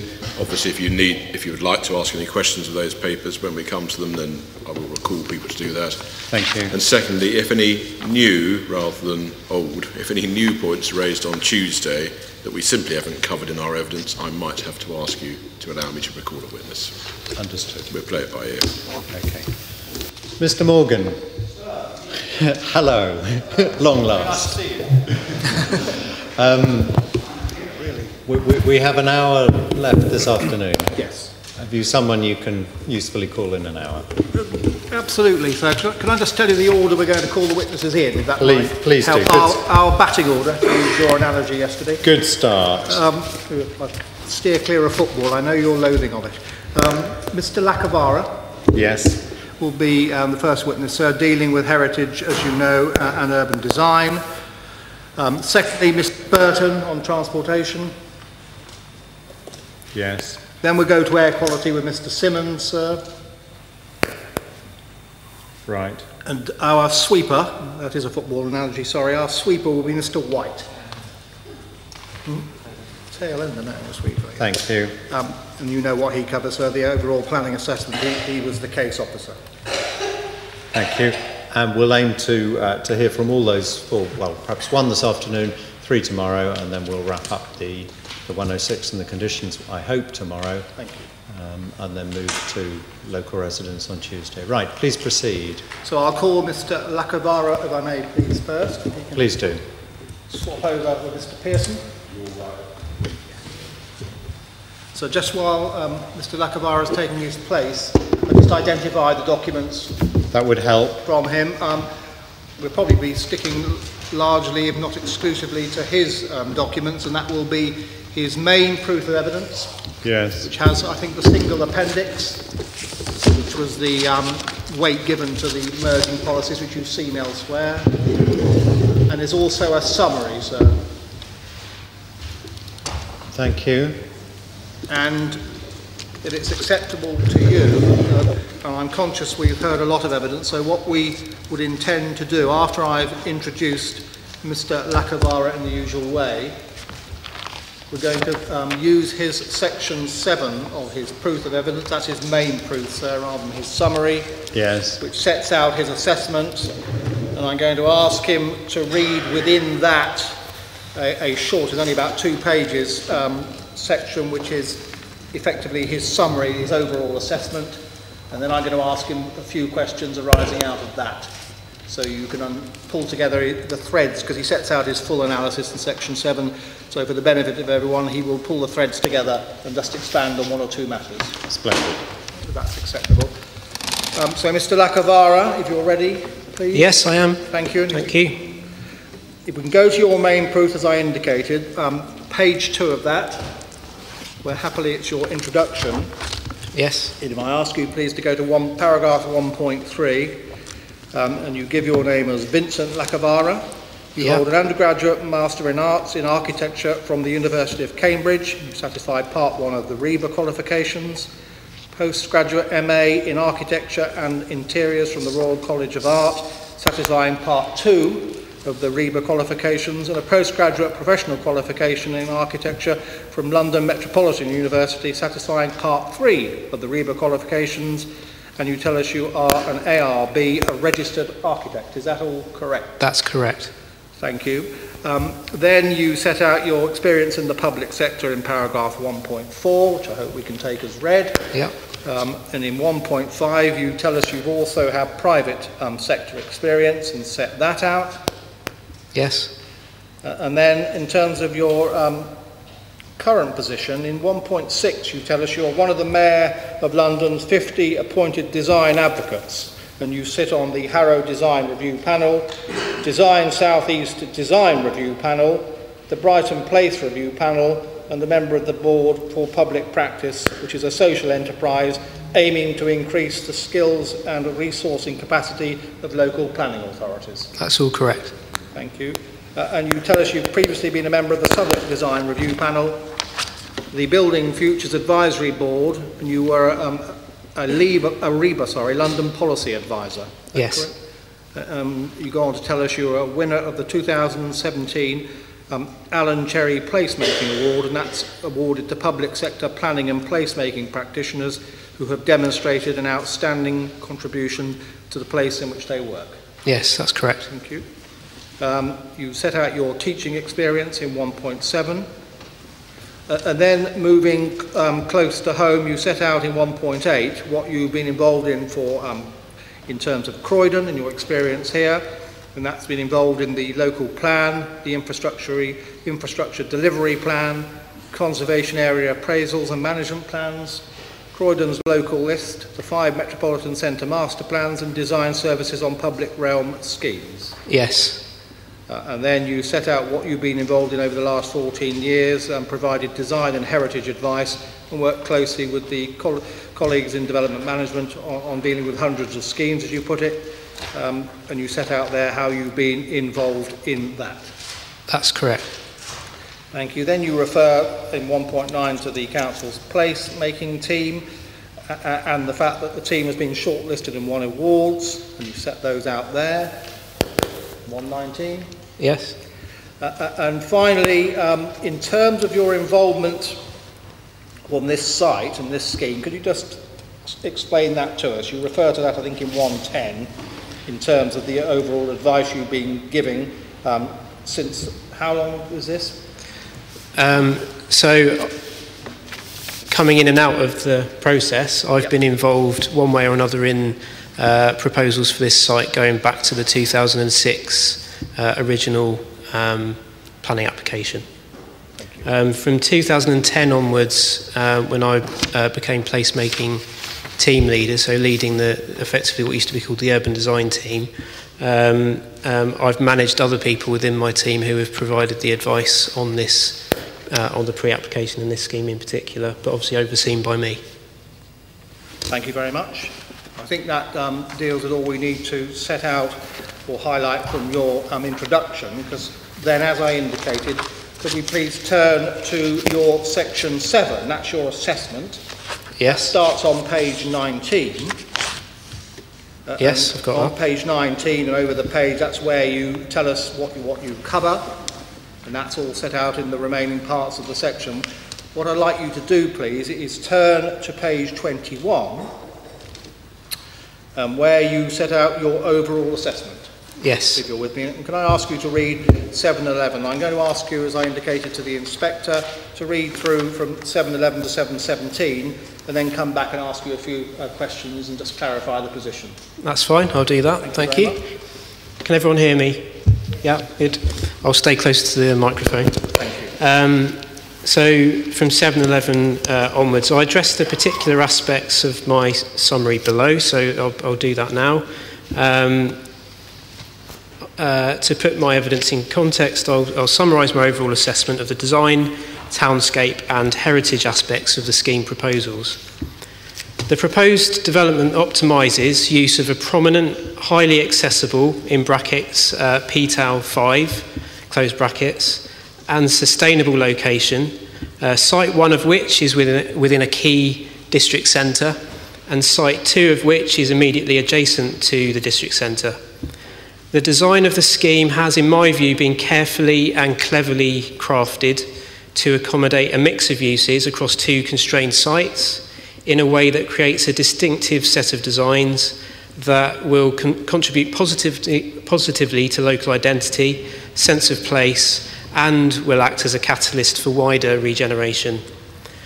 The design of the scheme and the townscape impacts of the development in terms of its bulk, height, layout, and massing are acceptable and conform with the policies of the NPPF, National Planning Policy Framework, the London Plan, and the adopted and emerging local plan. In particular, the emerging local plan CLP2, Croydon Local Plan 2, includes a place-specific policy, DM44, for a single landmark tower in Purley, and place-specific policies supporting general development form with a height of between 3 and 8 stories. The scheme overall is, in my view, of a high quality of design, with the designs for the island site being, in my view, of an exceptionally high quality of design, produced by a highly regarded and experienced team of architects. The team has produced 2 related but distinctive design approaches for the 2 sites. The designs, which were the subject of an independent design review in accordance with paragraph 62 of the NPPF, are sensitive to context whilst having their own identity. In their particularly high standard of design and the way in which this will, in my view, raise the standard of design in Purley and contribute to and catalyse the district centre's regeneration, I consider the design of the scheme to be in accordance with paragraph 63 of the NPPF, which sets out that great weight should be given to outstanding or innovative designs which help raise the standard of design more generally in the area. The expression of the proposed tower focuses on a tracery facade that cleverly references the architecture of Purley and sits in front of glazed walling, which is complemented by exposed trees and lower podiums, primarily constructed in brick, both of which also explicitly reference aspects of Purley's character. The buildings proposed for the south site are appropriately simpler in their articulation and would be mainly constructed of 2 brick types, with stone banding, which also references the details and materiality of Purley's architecture. The overall approach is well resolved and has been supported by the Council's officers and Planning Committee. Detailed conditions and clauses in the Section 106 have been drafted to further ensure that the quality indicated in the plans is translated into delivery. In relation to heritage assets, there will be no harm caused to the Upper Woodcote Village and Webb Estate conservation areas, the United Reformed Church Grade 2 listed building, and to the Woodcote Valley Road local area of special character, Lask, and the Foxley Lane and Smith and Bottom Lane, Lask. The settings of these assets will either be preserved or enhanced by the proposals. The proposed development, and in particular the proposed tower, will be an addition to views into and around Purley, altering the way in which the Grade 2 listed Purley Library, nearby locally listed buildings and Brighton Road local area of special character are experienced within the existing character of the district centre. The proposal causes some harm to these assets, in my view. With regards the Grade 2 listed Purley Library, I conclude that less than substantial harm is caused to the heritage asset by the proposed development, but that harm has been minimised and mitigated through the design. Although even less than substantial harm to the listed library setting has to be given considerable weight, the Council considers, and I agree, that the public benefits of the scheme within the application would outweigh that harm caused, as set out in Mr. White's overall assessment of the proposals.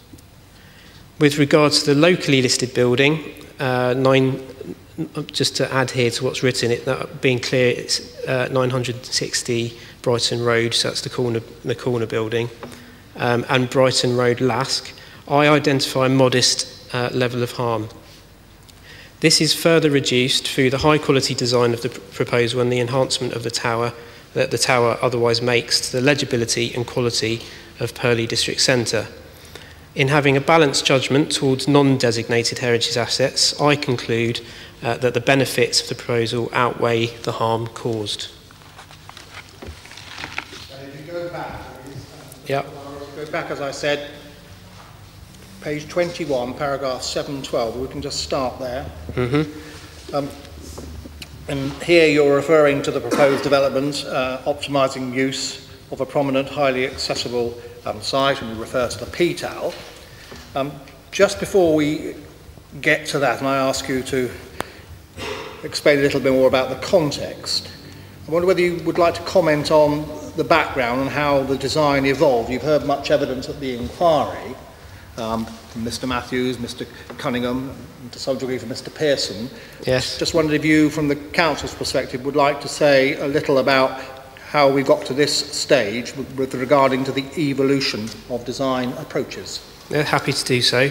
So, as we've heard from others, this design has evolved over a relatively long period of time through a thorough and extensive pre-application process.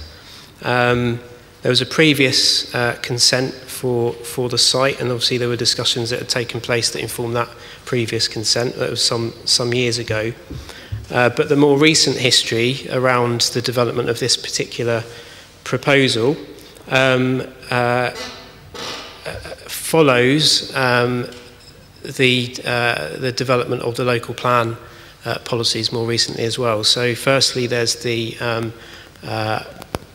Croydon Local Plan 1, CLP 1, which was adopted in 2013, which includes the policy that's been referred to previously regarding tall buildings being encouraged in district centres, and signposts the further detail that would come in CLP 2. The first draft of CLP 2's policies that were consulted on was in 2013, which included an initial draft proposed policy for a place-specific policy for a 14-storey tower. so that you can see that alongside each other, the policy landscape was evolving as the scheme proposals for this site were also making their way through early and then more detailed and advanced pre-application discussions. In the context of all of that, I think what that all means is that for Purley, it was becoming clear around the lead up to the adoption of the core strategy, CLP1, that there was some opportunity for taller buildings in district centres. In fact, not just opportunity, but a requirement, a need, in order to accommodate growth across the borough, as set out in CLP1. And that was setting the context for early discussions about the site and the sort of scale that might be appropriate. And then there were also, following on from that, more specific policy ideas coming forward about how that would be considered in detail and what was appropriate specifically for Purley as a place. And the kind of most recent iteration of that is the DM44 policy, which is in the CLP2, which... Pause there a second, yeah. Sorry. And we won't go to it now, you can be asked about it, of course.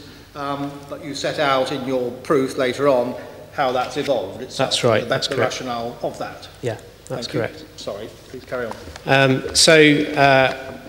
Obviously, those are early discussions then with the Baptist Church and their developers and architects was in the context of optimising development on the site and doing so in a way that related positively to the character and identity of Purley, but was, as I said, all about optimising development on the site. And if there was an opportunity for height on the site, then to focus that in a location that made sense and would generate the greatest benefits for Purley. And what emerged through that process was, I think we tested, as you've seen through other presentations and proofs of evidence that have been submitted, that there was extensive testing of many iterations and options. In fact, you haven't seen all of them. There were many more that were presented by the developer and their architects, that were tested thoroughly by us. There was a lot of challenge and to and fro as part of that process. And what became clear was that we felt that the site, particularly the lower part of the site that addresses the gyratory and the large sort of open space of the gyratory, the most prominent part of the site, was indeed an appropriate location for a taller building and a landmark that addressed that particular location and the opportunities there. And that all fed into the design process as it progressed through. Thank you. Thank you. Thank you, sir. Right. Then, with that background, just turning to your assessment of the scheme, if you go to your 713, please. Mm-hmm. Just want to identify where you have addressed the matters you refer to, because you refer to conforming with the policies of the framework, the London plan, and the adopted and emerging local plan. Do you see that in your 713 first sentence? Yes. In terms, firstly, of the MPPF, if we turn to your paragraph 755, I think it is, or is it actually, I think it's 7105, sorry, on page 55, if I got the right one, you give a summary assessment against paragraph 58 of the MPPF. That's correct, yes. Paragraph 58, of course, for those who aren't so familiar, gives us the bullet points for planning policies and decisions should aiming to ensure that developments, and this is in the context, of course, of requiring good design. Yes. And you have done your assessment there. I'm not going to ask you to read it out, but you have done your assessment there and over the pages of each of the bullet points. Yes, sorry. Don't know if that was me. Nope. Seems to happen when the batteries get tired, I think. Not just the speakers. So that was the first point, just to identify for the inspector. Second point, please, the London plan. We've heard much about policy 7.7. I'd just like to dip quickly into that. If we go to your page 28. Yes. We can see on mine it starts on the previous page, but it make it clear it relates to policy 7.7, which we're all familiar with. First point, perhaps, is again, the Member of Parliament's done this as well, he gave his comments, but you set out your assessment against each element of the plan's policy 7.7, correct? That's right, I've gone through each of the criterion in policy 7.7 and done my own assessment against those. Okay, and not going to go through them in any detail at all. Just the first one, the strategic one, we note there, and it's come up before, the reference to tall and large buildings should be part of a plan-led approach. Do you see that? Yes. Any comment on that? You've heard the evidence that's been said about that. And we've heard the previous evidence, and I've touched on it just in my last time I was speaking just a minute ago, but the discussions as part of the pre-app were all informed by CLP1 adopted policies which explicitly identified district centres as suitable locations for tall buildings. And then obviously as CLP2 has progressed through its very different stages of plan making, there was the emerging DM44 policy as well, which is now at an advanced stage of its progress through the plan making process. Okay, thank you. And the only other specific point I want to ask you with regard to policy 7.7 is another one that's come up. If you'd be good enough to go to page 29, and you will see on page 29 little c, this is under 7.7c, I believe. Yes. Which states tall and large buildings should. And little c says relate well to the form, proportion, composition, scale and character of surrounding buildings, urban grain and public realm, including landscape features, particularly at street level. Yes. Again, you set out your comment on that, and it's in the proof of evidence. Just wanted to ask you this. If you look at your comment, at the end of your comment, you say, relates well to me means to have a positive relationship, not to copy or replicate. Yes. Anything you want to say about that? Well, that's my view. I think we have to look carefully at the words that are used in the policies, including this London Plan Policy 7.7. It's the words used are relate well. It doesn't say replicate or imitate the specific form, proportion, composition, etc. It uses the words relate well, and there's obviously an element of judgment in whether a proposal relates well, but I'm clear in my mind that it doesn't mean to copy or replicate. What about the word respect? Because that's another one that's come up and you've dealt with it later in your proof. Anything on that again? And again, we have to think carefully about what these words mean. So it's, in my mind, again, respect doesn't mean copy or replicate. It would mean, again, in my mind, to pay regard to, and to pay due regard to, which again is exactly what the architects have done with this scheme. In fact, they've gone to significant lengths and efforts to do that. Thank you, Mr. Lacavara. Then we will progress through your overall assessment. So could you go back, please, to paragraph 714? In yes. 714, you are referring to the independent design review. Yes. Just wanted, in the light of the inspector's question, I think of Mr. Noble yesterday, asked whether it had gone back. You know, they gave their comments. Yeah. We have that set out, and you've dealt with that in a little detail later on in your evidence. But perhaps you could just explain the position on why, or whether and why it went back to the panel. So we, as in the council, recommended that the scheme be taken to an independent design review panel. and the applicant was happy to do that, which is good, because there's sometimes a degree of resistance to that, but they were happy to take their scheme to an independent design review panel. It's unusual for us to recommend that schemes go back several times to a design review panel. It does happen. It does happen when there are significant issues raised by the design review panel. Obviously, it's a matter of some judgment from the local planning authority side whether the issues raised are significant or not.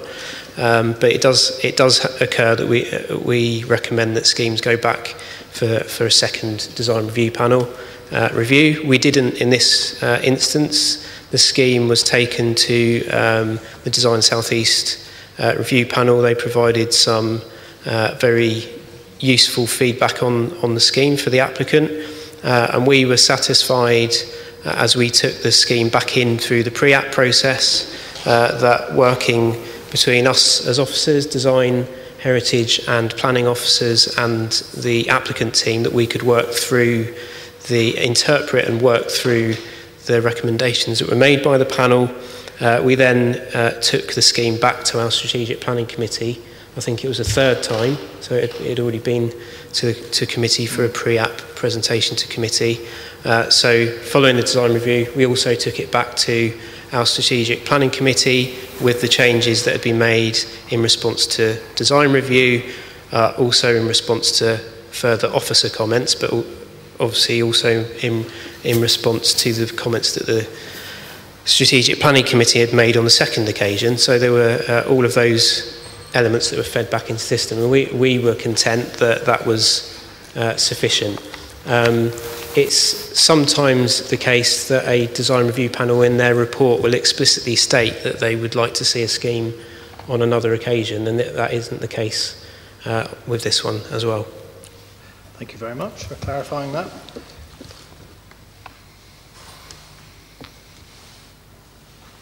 Now you've made it clear that your view, this is a high quality design, and in 716 you say that to ensure that the quality indicated in the plans is translated to delivery, there are detailed conditions and clauses, covenants in the section 106. Yes, that's correct. We will deal with those tomorrow, and the inspector will ask for clarification insofar as he requires it on any of those. But at this stage, as it's your evidence, is there anything in that you would like to highlight in either the detailed conditions or the section 106?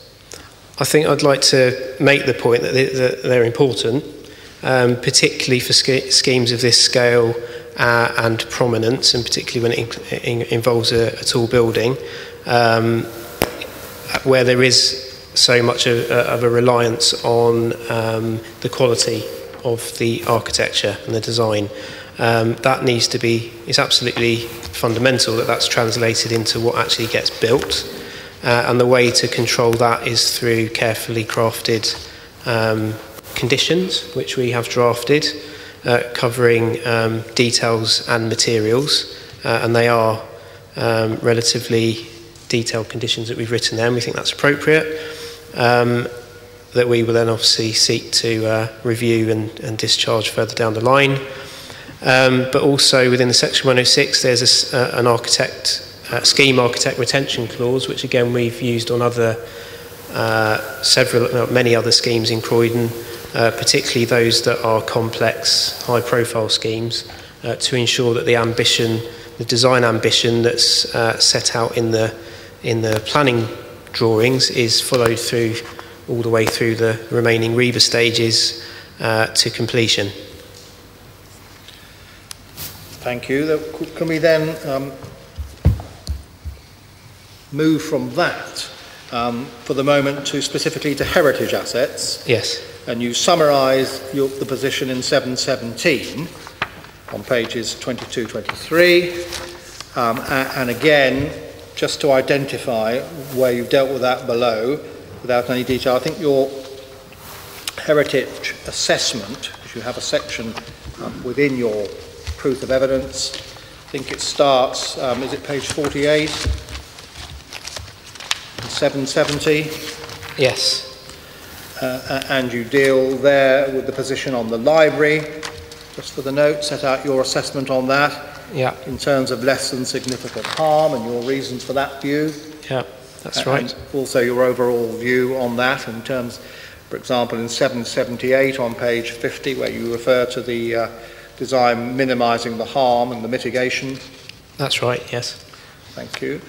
So your position set out clearly there. You also deal with the non-designated assets, do you not? Yes, yes, that's right. Can I just clarify one thing, actually, that can be absolutely clear? The locally listed buildings that you said in your proposal, I think you corrected that this morning to building, is that correct? That's correct, yeah. And I think we see, and that was the Brighton Road property. And I think that's referred to, if you go to your 799, page 53. Yes. That's the 960 Brighton Road, the corner building. I think the inspector's well aware of that one. Yes. And others. Just for clarity, though, that's where you refer to that and deal with that. You've also dealt with the local area of special character, have you not? I have, yeah. And you refer to that in various parts of that section of your proof, including 7102. And you deal with your assessment of that. Yes, I do, yeah. Thank you very much. Don't think we need to take any longer on that, because you set out in that paragraph, you summarise it, the modest harm to the undesignated assets. Yes, that's correct. Thank you. Then can I move from that then to one specific point, and that's the issue of any impact on the designated view farthing down. You remember that? I do, yes. Raised by the Member of Parliament and some others. Yeah. And you heard Mr Noble's evidence on that. I did, yes. You heard others on that. Yeah. I just wanted to give you the opportunity to comment insofar as you feel necessary to do so. I think I'll keep it quite simple, and I think Mr Noble covered this in sufficient detail, but the view, the designated panorama, which is the designated view in the local plan, was identified as one of the views to be tested very early on in the design process. The view is taken from a specific point that's identified on the proposals map in the local plan, and that is the view that has been tested through the town and visual impact assessment by the applicants and their consultants, and that, as was explained by others, by Mr Noble in particular, shows quite clearly, I think, that the scheme would not be visible from that particular viewpoint, which is the designated viewpoint. And he set out the further evidence around the work the council has done on identifying more clearly what in that view is important, and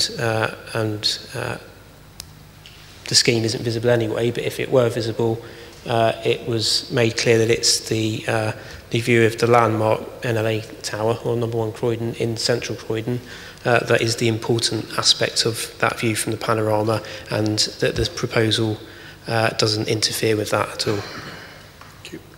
I mean, does it interfere with any designated view or panorama? No. Thank you. But in terms of the visibility of the tower and the reference we've heard to the height, any comment on that? Sorry, could you repeat that? Yeah, sorry. In terms of the visibility of the tower, remember the comments we've heard about the height of it and visibility. Do you have any comment on that? Only that visibility of a tower or of a development isn't in and of itself a negative. In fact, it can be, and we believe it is, a positive in this instance. Okay, thank you very much. So, Mr. Lacavara, just one more matter, please. We've been going through your overall assessment. I just want to give you the opportunity, if you like, to give you an overall assessment. Yeah. Your view, please. Just summarise your view of the proposals, which you've obviously detailed in your evidence, but just give you the opportunity, please, if you would, to give your overall assessment. Thank you. Yeah, I'd welcome the opportunity to just make a few final points. In closing, I'd like to express that in my view that this scheme is of rare quality for Croydon. Having reflected on the scheme's qualities, I can confirm that it's one of the finest I've seen come through the planning process in it's now over 14 years working for Croydon Council. Additionally, as someone who grew up and lived in the borough for many years and cares deeply about Croydon and its places, I believe that if approved and built, this scheme will be an asset that the people of Purley, Croydon and the wider area will value greatly, and it's something that they will can be proud of. From concept through to detailed design, the architects have approached this scheme with care, sensitivity, thoroughness and an admirable attention to detail. The design process through pre-application was lengthy, thorough and also appropriately challenging for a scheme of this importance, and that's both ways.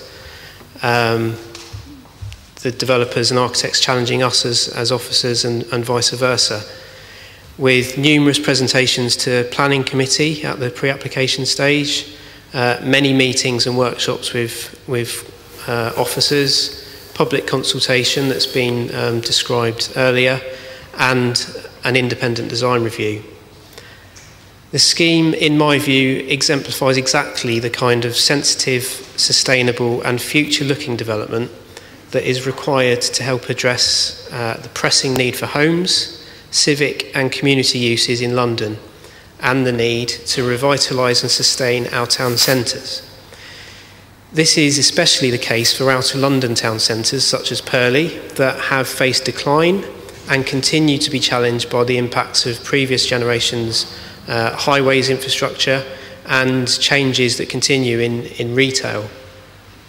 The Baptist Church have, in my view, set an exemplary and challenging brief, and the architects have, in my view, responded with a masterful set of designs that respond to the specifics of this prominent, well-connected but far too long vacant site at the heart of Purley Town Centre. I believe that the church are to be commended for investing in such a rich and ambitious brief, such a thorough process, and in such an exemplary design. This is genuinely rare in my experience.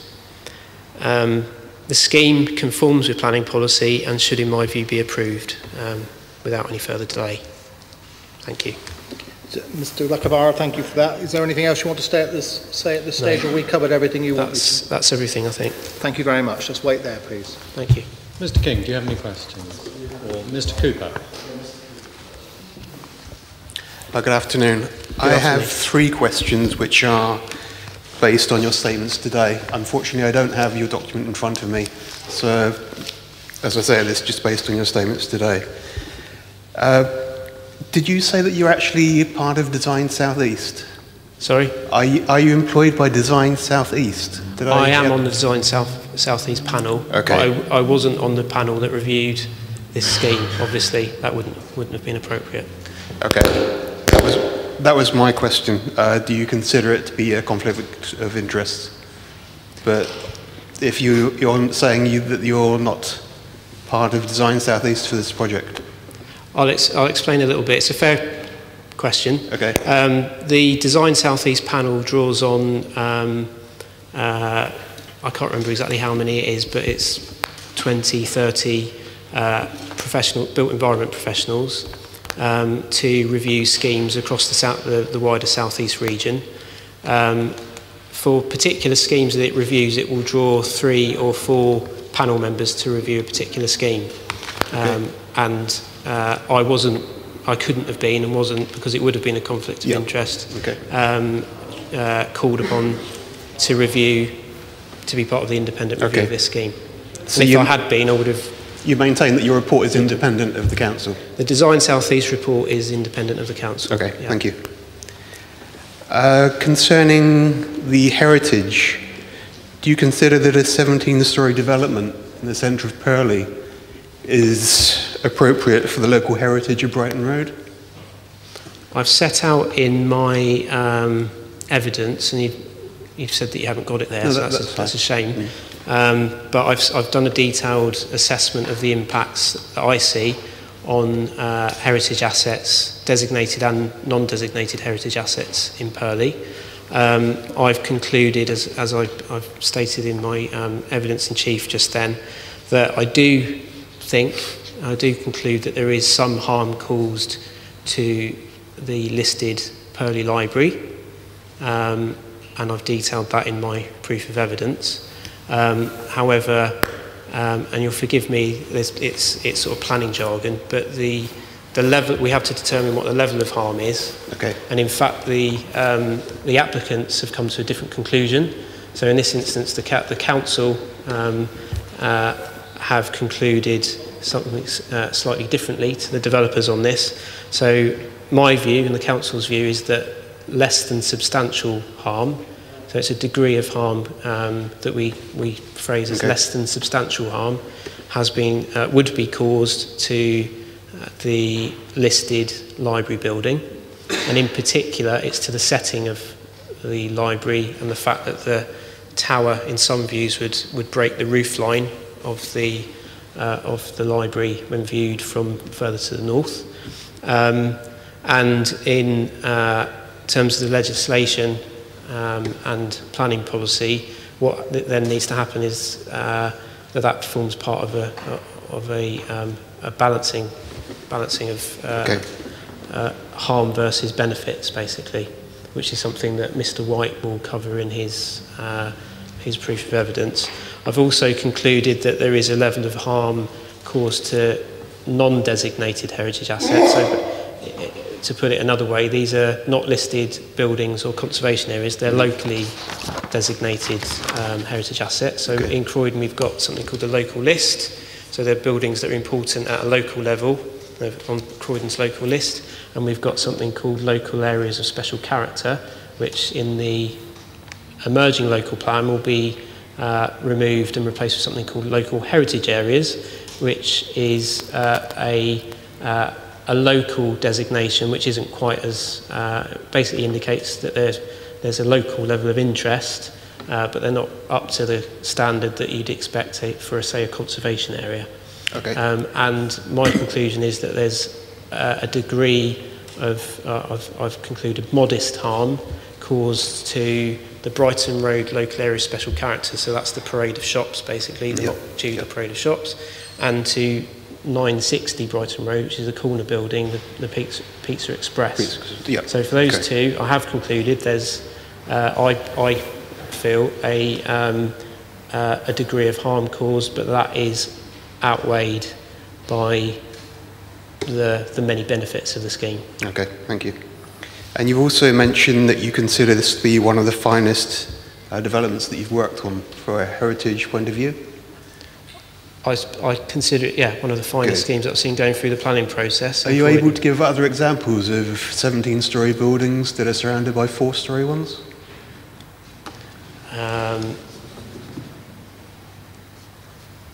Off the top of my head, no. No. Okay, thank you. That's all I have. I probably could do, but off the top of my head, no. Thank you very much. I've got a few questions for you.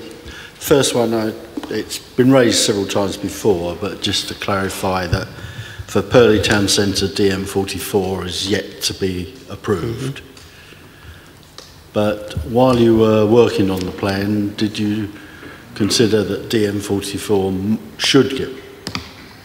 Was that part of your remit to think that that would be approved, which says 8 stories and 1 landmark potential building? So DM44, as you say, is not yet an adopted policy, but it's very advanced in the plan making process. And in my proof of evidence, I've referred to the fact that as officers, at officer level, we're for policies that haven't been subject to the when I say inspectors, it's the local plan inspector, not this inspector's. The inspector's main modifications consultation. For those policies that he hasn't proposed main modifications for, we are treating those policies, we're giving them significant weight now, even though they're not yet adopted. And I've provided an appendix to my proof of evidence that sets out a table that's been produced by one of my planning colleagues, which sets out which policies in the plan we're giving relative levels of weight in the emerging plan. That's that. So DM, at the moment, we as officers are treating DM44 as a policy that has significant weight, even though it's not yet adopted, but because it's very well advanced through the plan making process. In terms of the genesis of that policy in particular, it was produced by the Spatial Planning Service. I sit within the Spatial Planning Service, so and as a council officer I'm jointly responsible for the work of the service. So yes, those policies have emerged out of the service and the team in which I'm part of. In Mr. Pearson, when he gave his evidence, he said there have been numerous discussions with the council over many years. Yes.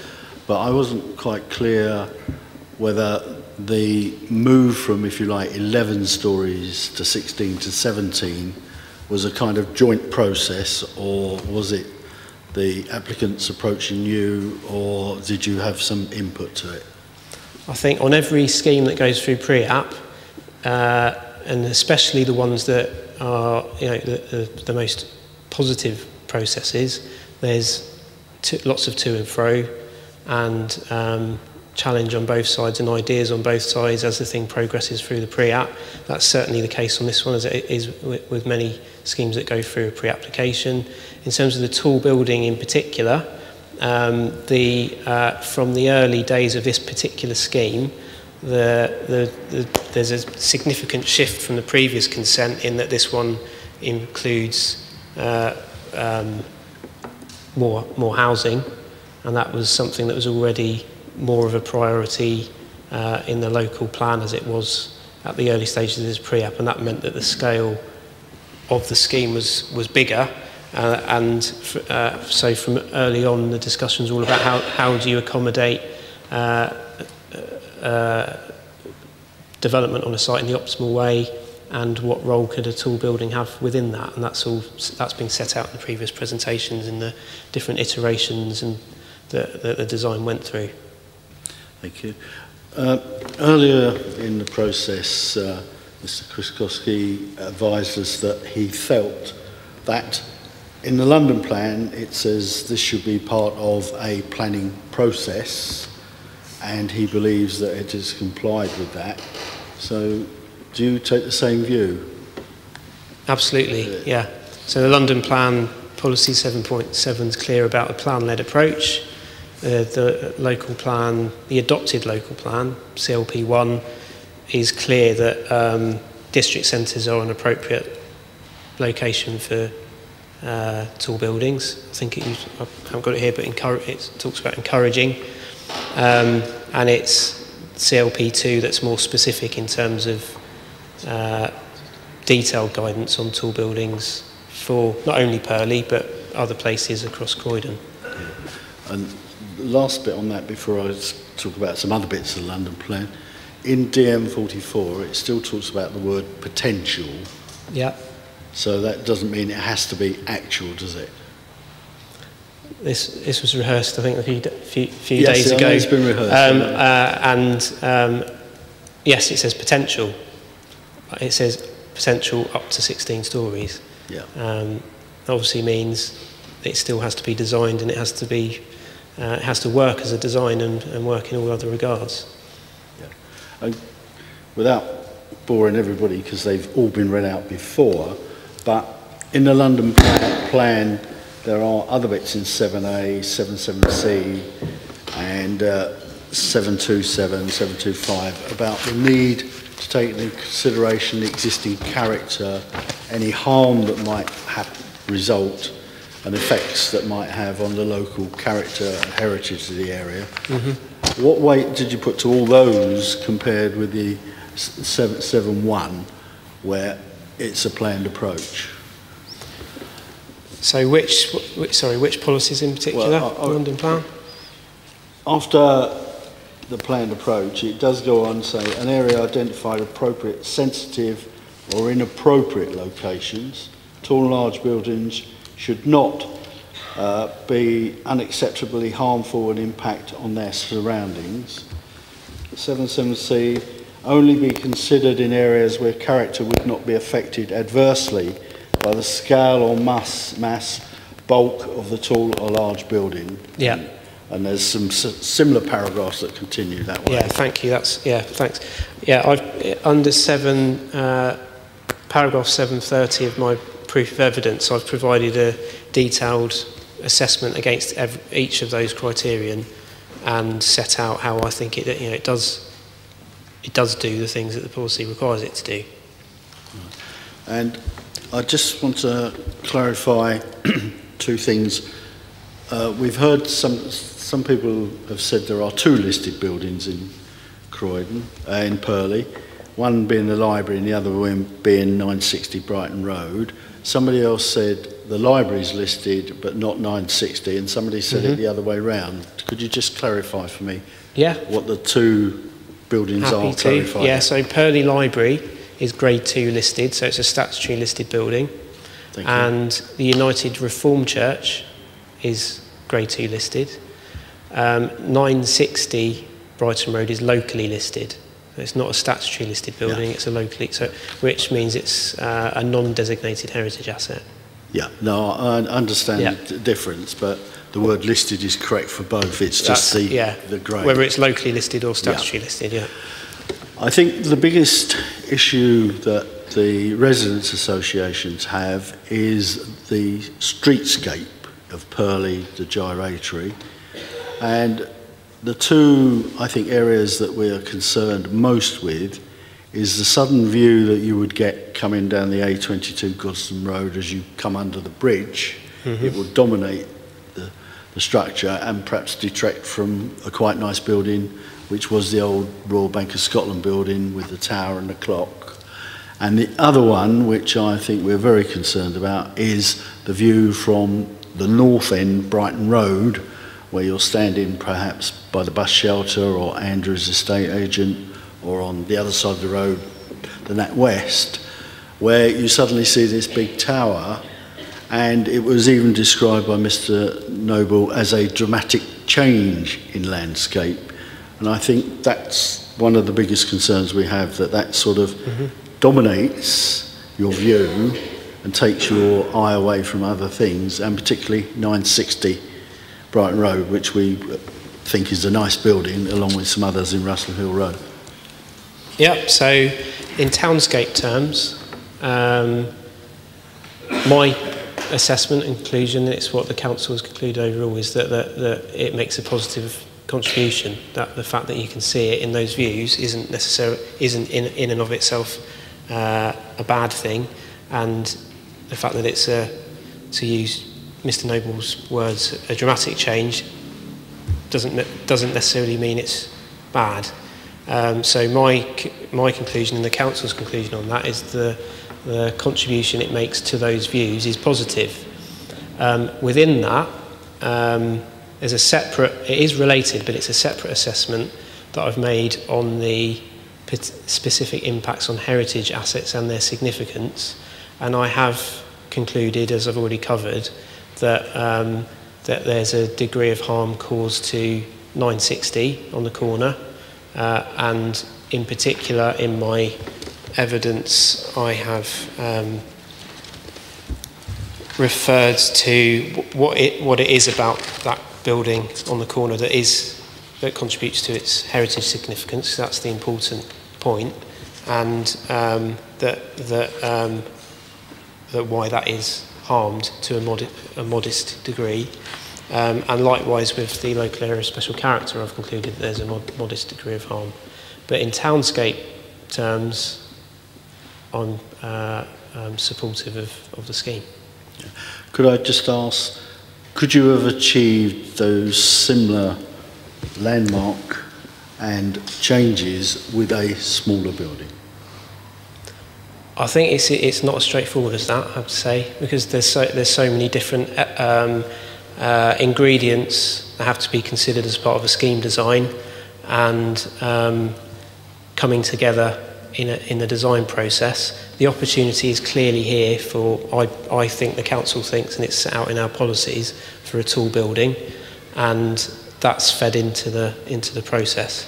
I think all of those things coming together have optimised the potential of the site, which is right. That's as it should be. It makes for a sustainable development, and that's what we've assessed. Thank you. No, that's fine. Thank you. Any other questions? I've just a couple myself. With regard to the design panel, Yeah. You summarised this, I think, at 769.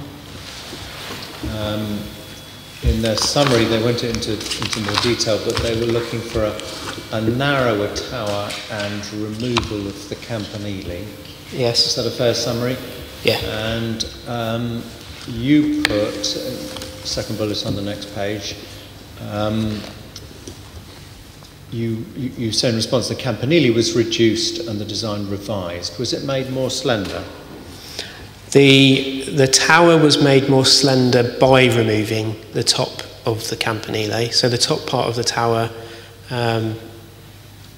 by removing or reducing the height of the campanile, made the tower more slender. And then obviously they also suggested the potential to increase the height of the tower, and by doing that, it increased the slenderness of the tower through its proportions. But in terms of the floor plate if we were to say there's the main tower and then the campanile element that's attached to it, I don't believe the main floor plate of the tower was reduced. It was increased in height, and the top 4 floors of the campanile were removed. So on those 2 points, you didn't follow the recommendations of the design panel? I think they were followed. Well, shall we take them one at a I suppose time? that, so in terms of the campanile element, the one response could have been to remove it entirely. Yeah, that was their recommendation. Which is what they were recommending. The applicant, their architects, in consultation with us and ongoing discussion with us as officers, were content that by removing the top 4 floors of the campanile, it had a positive effect and responded to that recommendation, albeit didn't take it on 100%. But we were content that by doing that, it improved the scheme and it addressed the point of the point that the panel were making. Okay, and the separate point about making it more slender? That was addressed partly by increasing the height of the tower by 1 storey, so it became more slender, but by the function of its proportions, and by reducing removing the top part of the campanile contributed to that effect as well. There were also some changes made to the articulation of the tracery. There was a comment made about more vertical emphasis. So there were some changes made to the detail of the tracery to further emphasise the vertical elements, which contributed to the kind of verticality and apparent slenderness. But the actual footprint of the tower, I don't believe, was of the main tower, was reduced. Okay. So although you say those points were addressed, they weren't. You didn't follow the recommendations, or the designer didn't follow the recommendations, but you didn't see fit to go back to them. Is that right? That's right. Okay.